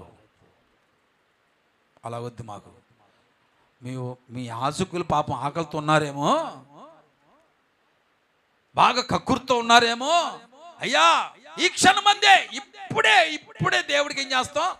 దాన్ని బలిపించేసిన తర్వాత నీ ఇష్టం వచ్చినంత మట్టుకు తీసుకెళ్ళిపో, ఎంత కావాలని తీసుకెళ్ళు అంటే అలాగొద్దు. ఇస్తావా మర్యాదకి? లేకపోతే ఇప్పుడు అంటున్నాడు కదా, వీడు ఏమంటున్నారు ఇక్కడ? అలాగ వద్దు, ఇప్పుడే ఇవ్వవలెను, లేని ఎడల బలవంతము చేత తీసుకొందుమనను. చూసారా ఎంత దారుణానికి దిగజారిపోయారో, అంత దారుణానికి దిగజారిపోవడానికి చూడండి, ఏలీ కుమారులు తప్పు చేశారు. వారు చేయడం మాత్రమే కాదు, ఏలీ కుమారుల దగ్గర ఉన్న ఆ పనోళ్ళు కూడా అట్లా తయారయ్యారు. ఉంటారు కదా కొంతమంది, సేవకుడు ఉంటాడు, సేవకుడు కింద కొంతమంది శిష్యులు ఉంటారు, సేవకుడు కుమారులు ఉంటారు, ఆ కుమారుల కింద కూడా కొంతమంది అదే మనస్తత్వం కలిగిన శిష్యులు కూడా ఉంటారు. వాడు తానా అంటాడు, వీడు తందాన అంటాడు. ఏలి వద్దురా అంటే కుమారుడు కావాలంటే దాని కింద ఉన్న శిష్యులు కూడా కావాల్సిందే. మీ జనరేషన్ మారిపోయింది, మా జనరేషన్ వచ్చేసింది. ఇప్పుడు మాకు తగినట్లుగా నేను అంటాను, ఎవరి జనరేషన్ అయినా సరే వాక్యానుసారమైనదే నిజమైన జనరేషన్. ఆ పద్ధతి ప్రకారంగా నడుచుకున్నట్టే నిజమైన జనరేషన్. ఎన్ని పద్ధతులు లోకంలోనికి వచ్చినప్పటికీ సరే వాక్య విరుద్ధమైనది ఏ జనరేషన్ అయినా సరే పాటించడానికి వీల్లేదు. వాక్య క్రమాన్ని తప్పి ఏ జనరేషన్ వారైనా సరే బోధించడానికి కానీ, ప్రకటించడానికి కానీ, నడిపించడానికి కానీ వీలు లేనే లేదు. అలాగ చేస్తే నువ్వు దేవునికి కోపము రేపిన వ్యక్తిగా నువ్వు ఎంచబడతావు, గుర్తుపెట్టుకో. హల్లెలూయా. మీ జనరేషన్ ఎలా చేశారు డాడీ? మా జనరేషన్ అలా కాదు. ఒకప్పుడు యేసుక్రీస్తు వారు ఉన్న కాలములో 3 దినాలు ఉన్నారంట, ఇప్పుడు 3 గంటలు ఉండడానికి ఒప్పుకున్నట్లు జనాలకి. ఎన్ని గంటలు? 3 దినాలు ఉంటే ఆకలి లేదు, దప్పిక లేదు, నిద్ర లేదు. అందుకని అప్పుడు దినాలు చచ్చిన వాళ్ళు బతికారు, దెయ్యాలు పట్టిన వాళ్ళు విడుదల పొందుకున్నారు, అనేకమైన అద్భుతాలు జరిగాయి ఆ దినాల్లో. ఇప్పుడు ఎందుకు జరగట్లా? తీరిక లేదు మనకి, ఫుల్ బిజీ. వ్యాధులు కూడగట్టుకోవడానికి, రోగాలు కూడగట్టుకోవడానికి, దుఃఖాన్ని, వేదన, చింతలను కూడబెట్టుకోవడానికి బిజీ అయిపోయాం. కుదరదు దేవుడి సన్నిధిలో గడపడానికి, అంత స్టామినా లేదు. 3:30 గంటల సినిమా చూడడానికి అయితే బుర్ర బాగా పనిచేస్తుంది, కానీ 1.5 గంటల ప్రసంగం పొరకెక్కదండి జనాలకి. థియేటర్కి వెళ్ళి 2.5 గంటల సినిమా చూసి చెప్పరని ఆయన అంటే ఫస్ట్ నుంచి లాస్ట్ వరకు చెప్తాడు, మధ్యలో ఇసలు కూడా చెప్తాడు వీడు. అదే దేవుని సన్నిధిలో 1 గంట ప్రసంగంలో అంత ఓపిక ఉండదు, అరగంటే చాలంట. జాన్వేస్లీ గారు ఒక మాట అన్నాడు, సరుకున్న వాడికైతే 2 గంటలు కావాలి, సరుకు లేనివాడికైతే అరగంట సరిపోద్దాడికి. మేము సరుకు కలిగిన వాళ్ళం కాబట్టి మాకు 2 గంటల టైం కావాలని చెప్పి జాన్వేస్లీ గారు చెప్పినప్పుడు సూపర్ అనిపించింది నాకు. నిజమే, వినే సరుకు లేకపోతే వాడికి అరగంటే కావాలి, చెప్పే సరుకు లేకపోతే వాడికి అరగంటే కావాలి. వినే సరుకు కానీ చెప్పే సరుకు ఉన్నవాడికి 1 గంట, అరగంట సరిపోదు. ఈరోజు ఇక్కడ ప్రకటిస్తూ ఉన్నా కాస్త వెన్నుపోస కాస్త ఇబ్బందిగానే ఉంది, అయినా సరే సంఘానికి ఏదో నేర్పించాలనే ఆరాటం, ఏదో చెప్పి వారిని దేవుని యొక్క ఆలోచనలోనికి వారిని నడిపించాలని ఒక పోరాటం లోపల. ఇక్కడ ఏలి కుమారులు చేసిన పొరపాటు కారణం ఏంటంటే తన తండ్రిని ఏలి చెప్పవలసిన రీతిగా చెప్పకపోవడమే. అందుకే కదా ఎఫెసీయులకు రాసిన పత్రిక 6వ అధ్యాయం 4వ వచనం ఏం చెప్తుంది చూడండి. 6:4 చూడండి. తండ్రులారా, పిల్లలకు కోపము రేపక ప్రభు యొక్క శిక్షణలోను బోధలోను వారిని ఏం చేయాలంట? పెంచాలి. యెహోవా వారికి తెలిసి ఉంటే వారంతా దుర్మార్గులయ్యేవారు కారు, ఏలి కుమారులు. అందుకని ఏలి కొడుకుల గురించి రాసి ఉన్నటువంటి కఠినమైన మాటలు విశ్వాసులందరికీ గుణపాఠం కావాలని దేవుడు ఏం చేశాడు? పరిశుద్ధ గ్రంథంలో రాసి పెట్టి ఉంచాడండి. అర్థమైందా? ఏలి కుమారుల యొక్క చరిత్రను బైబిల్ గ్రంథములో రాయడానికి గల కారణం ఏంటో తెలిసే, రాబోతున్న జనరేషన్కి దేవుడు వాక్యానికి విరుద్ధంగా జీవిస్తే ఏం జరుగుతుందో గుణపాఠం కోసమే దేవుడు రాసి పెట్టి ఉంచాడండి ఈ బైబిల్ గ్రంథములో. హల్లెలూయా, హల్లెలూయా. అది నేర్చుకోకపోతే గుణపాఠంగా కొన్ని మాటలు దేవుడు పరిశుద్ధ గ్రంథంలో తెలియపరిచినప్పటికీ విననొల్లని వారిగా మనము జీవిస్తున్నట్లయితే వారికి పట్టిన ఆ గతే విననొల్లని వారికి కూడా పడుతుందనే సత్యాన్ని గుర్తించాలి. హల్లెలూయా. ఇక్కడ 6:4 ఏం చెప్తున్నాడు? 6:4 ఏం చెప్తున్నాడు? మరొకసారి చదవండి. విశ్వాసులు తమ పిల్లలకు దేవుడి పట్ల భక్తి శ్రద్ధలు నేర్పడములో జాగ్రత్త వహించాలి. మరలా చెప్తున్నా, తల్లిదండ్రులు వారి బిడ్డలకు భక్తి శ్రద్ధలు నేర్పించే విషయములో జాగ్రత్త వహించాలి. తల్లిదండ్రులారా గుర్తుపెట్టుకోండి. అర్థమవుతుందా? ఈరోజు నా తల్లి నా తండ్రి ఏమండి యవ్వన కాలములో ఉన్నప్పుడే వారు మమ్మల్ని మందిరానికి నడిపించారు, అనేకమైన పాఠాలు నేర్పించారు కాబట్టి ఏమండి ఆ నేర్పించినవి ఈరోజు మమ్మల్ని ఏం చేసినంటే మాకు ఎంతో ఉపయోగకరంగా మారి ఈరోజు సేవకులుగా మమ్మల్ని నిలబెట్టాయి. హల్లెలూయా, హల్లెలూయా. ఒక మాట చెప్పనా? ఈరోజు నీ గుండెల మీద చేసుకుని చెప్పు, పాపము చేసే అవకాశము కానీ, పాపాన్ని జుర్రుకుంటూ తినే అవకాశం కానీ, పాపాన్ని వినే అవకాశం కానీ, పాపాన్ని చూసే అవకాశం కానీ వచ్చినప్పుడు జయించే వ్యక్తిగా ఉన్నావా, లోబడే వ్యక్తిగా ఉన్నావా? ఒక్కసారి ఆలోచించాయి. అవకాశాలు వస్తాయి. వినే అవకాశము, తినే అవకాశము, చూసే అవకాశము, చేసే అవకాశం వస్తుంది, రాదనట్లా. ఎందుకంటే పాపిష్టి లోకంలో బ్రతుకుతున్నాం మనం. కానీ ఎంతమంది జయించగలుగుతున్నారు? ఎంతమంది లోబడిపోతున్నారు? జయించలేక సతికిలు పడిపోతున్నారు. ఎంతమంది జయించగలుగుతున్నారు? నా మట్టుకు నేను చెప్పగలను, నాకు అవకాశాలు వచ్చాయి, కానీ జయించే కృప నా దేవుడు నాకు ఇచ్చాడు కాబట్టి ఈరోజు దేవుడు కృప నాకు నష్టం కాలేదండి. హల్లెలూయా. నాకు ఎదురవుతా ఉంటే, నాకు అవకాశాలు సాతానుడు ఏం చేస్తాడంటే ఇస్తూ ఉంటాడు, కానీ ఇచ్చిన ప్రతి దానిని జయించే శక్తిని ఇచ్చాడు దేవుడు. ఒకప్పుడు లోబడిపోయేవాడిని, ఒకప్పుడు ఆకర్షితుడైపోయేవాడిని, ఒకప్పుడు ఇష్టపడేవాడిని, కానీ ఈరోజు జయించే శక్తి నా దేవుడిచ్చాడు. ఆ మాట చెప్పడానికి దమ్ముతో చెప్పగలుగుతున్నానండి. హల్లెలూయా. ఏదైనా బిడ్డలకు నేర్పించాలని చెప్పి ఆతృతతో ఈ ఫోన్ ఆన్ చేసినప్పుడు దుష్టుడు కాసుకొని కూర్చుంటాడు. ఎక్కువగా తిండి విషయంలో నన్ను మరీ టార్చర్ పెట్టేస్తాడు తెలుసా. నేను ఫేస్బుక్ ఆన్ చేసినా, యూట్యూబ్ ఆన్ చేసినా సరే ఆడు ఒంటి నిండా మరి వెండియో పిచ్చి చేసుకుంటాడు తెలియదు. ఆడు కలజోడి పెట్టుకుని వస్తాడు బఫూన్ గాడు.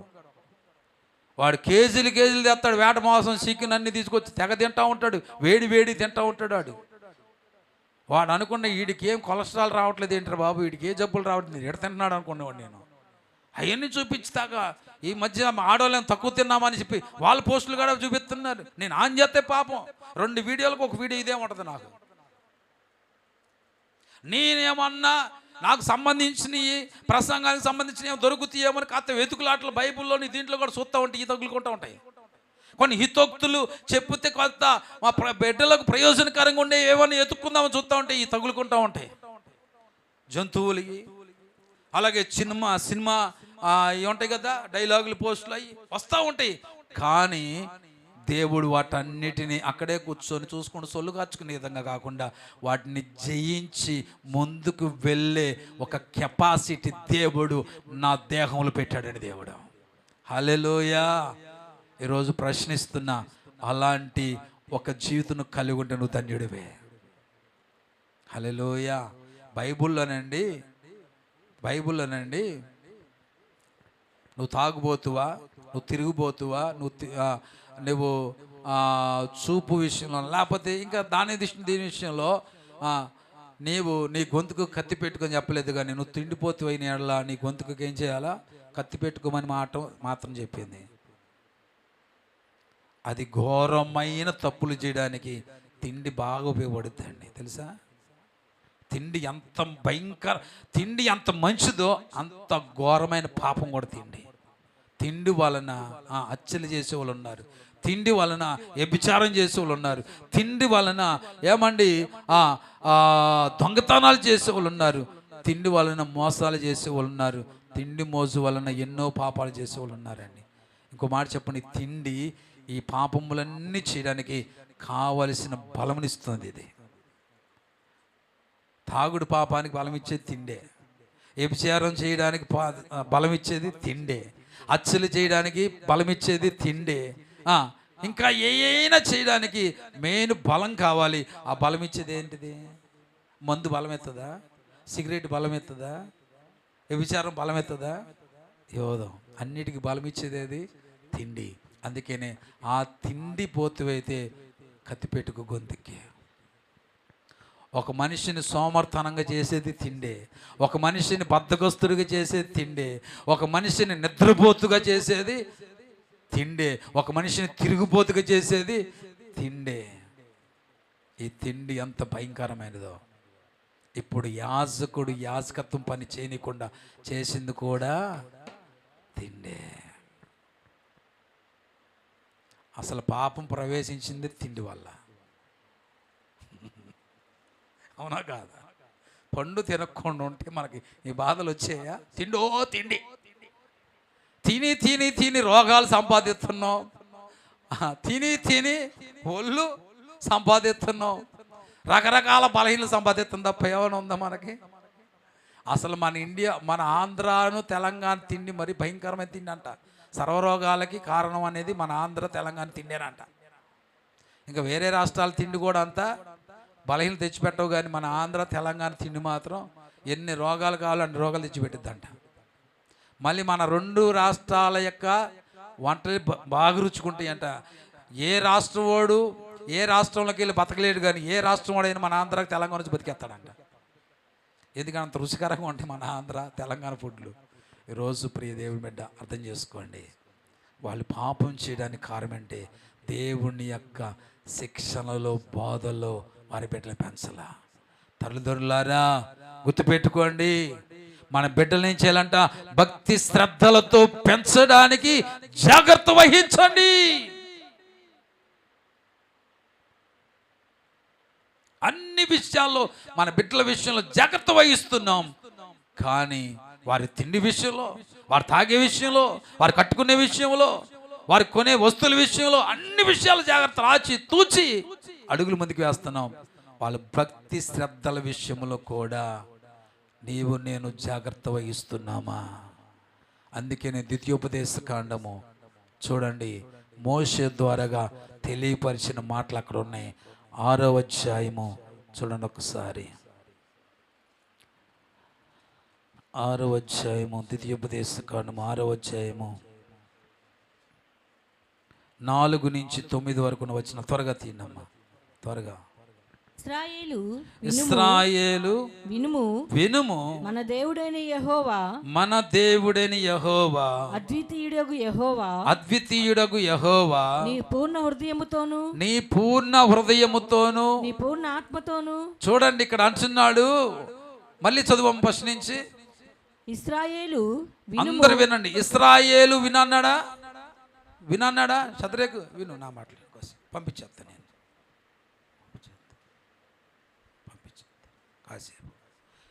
ఇశ్రాయేలు వినుము, వినుము. చూడు దాంట్లో చూడు 6వ అధ్యాయం 4వ వచనం. అమ్మ చూపించమ్మా, వాక్యం చూపించు. వినుము శద్రకు, వినుము.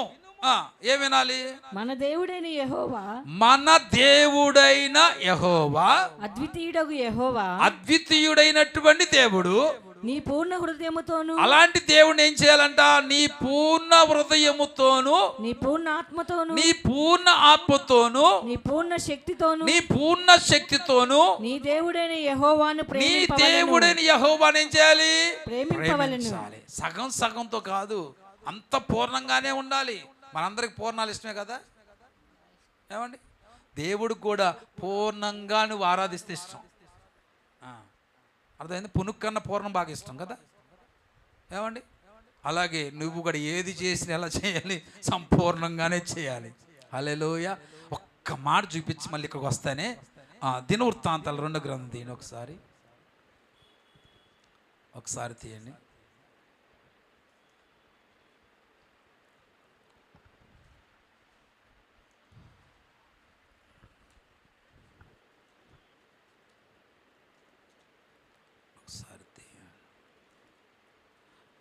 31వ అధ్యాయము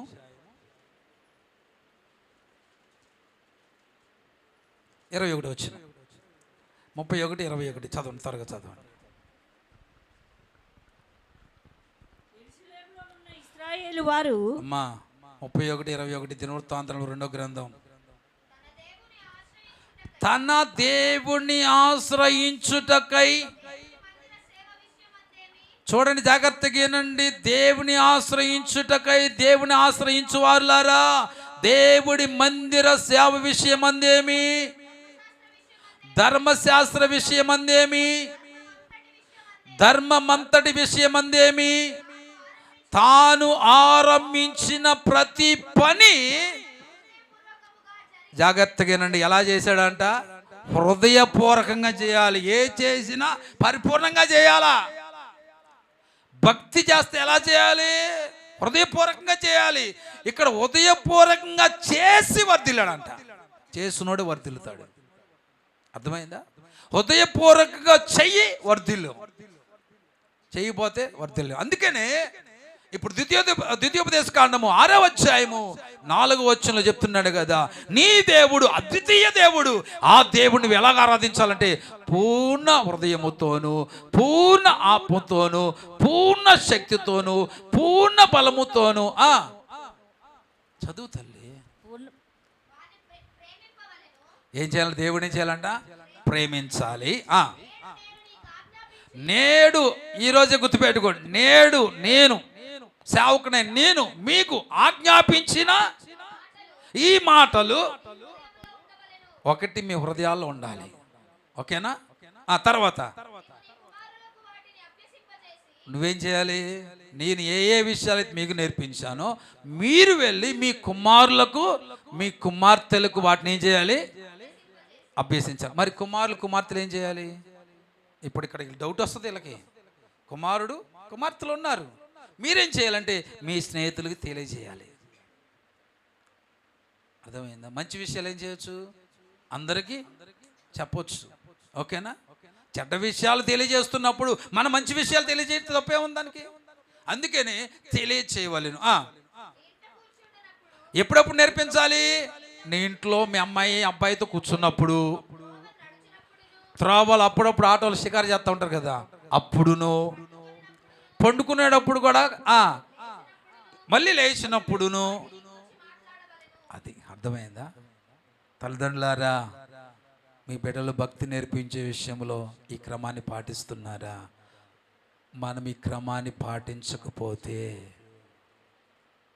ఏలి తన కుమారులు దేవుని కోపానికి గురైనట్లుగా మనము మన బిడ్డల విషయంలో అలాంటి యొక్క స్థితిని ఎదుర్కోవాల్సి వస్తుంది.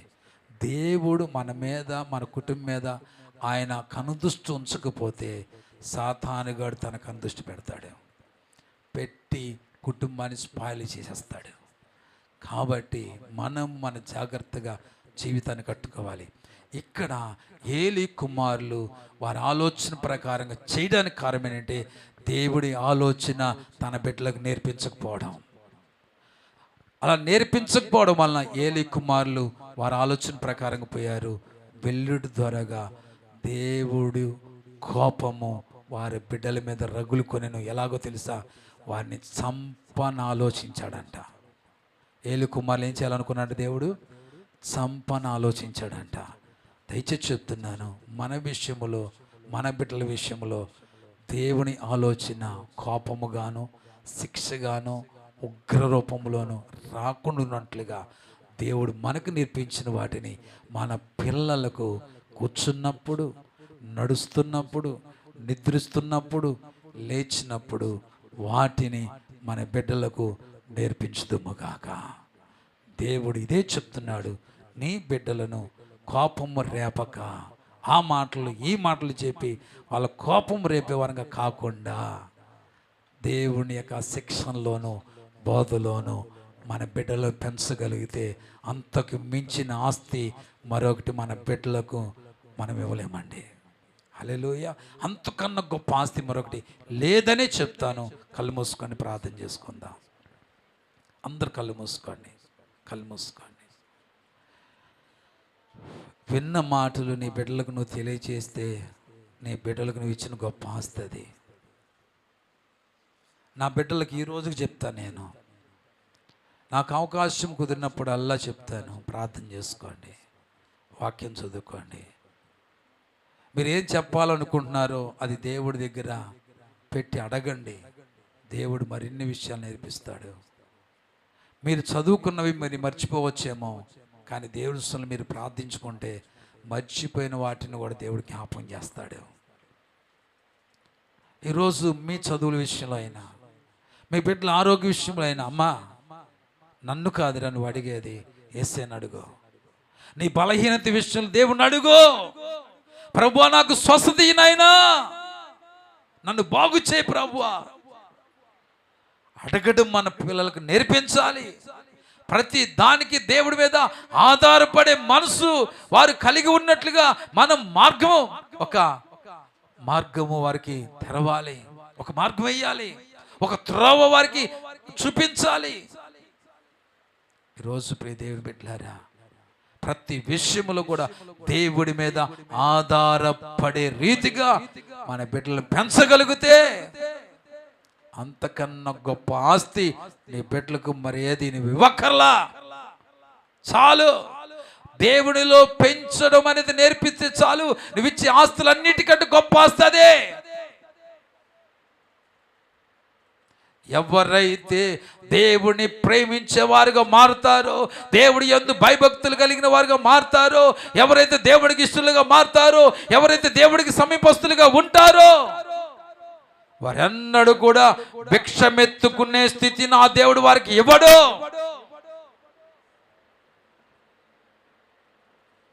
అటు రీతిగా నీవు పెరుగుతూ నీ బిడ్డలను పెంచగలుగుతావా? నీ ఆలోచన వద్దు. నీ బిడ్డల విషయంలో దేవుడి ఆలోచన ఏముందో వాక్యం ఏం తెలియజేస్తుందో ఆ రీతికి నీ బిడ్డలను పెంచు.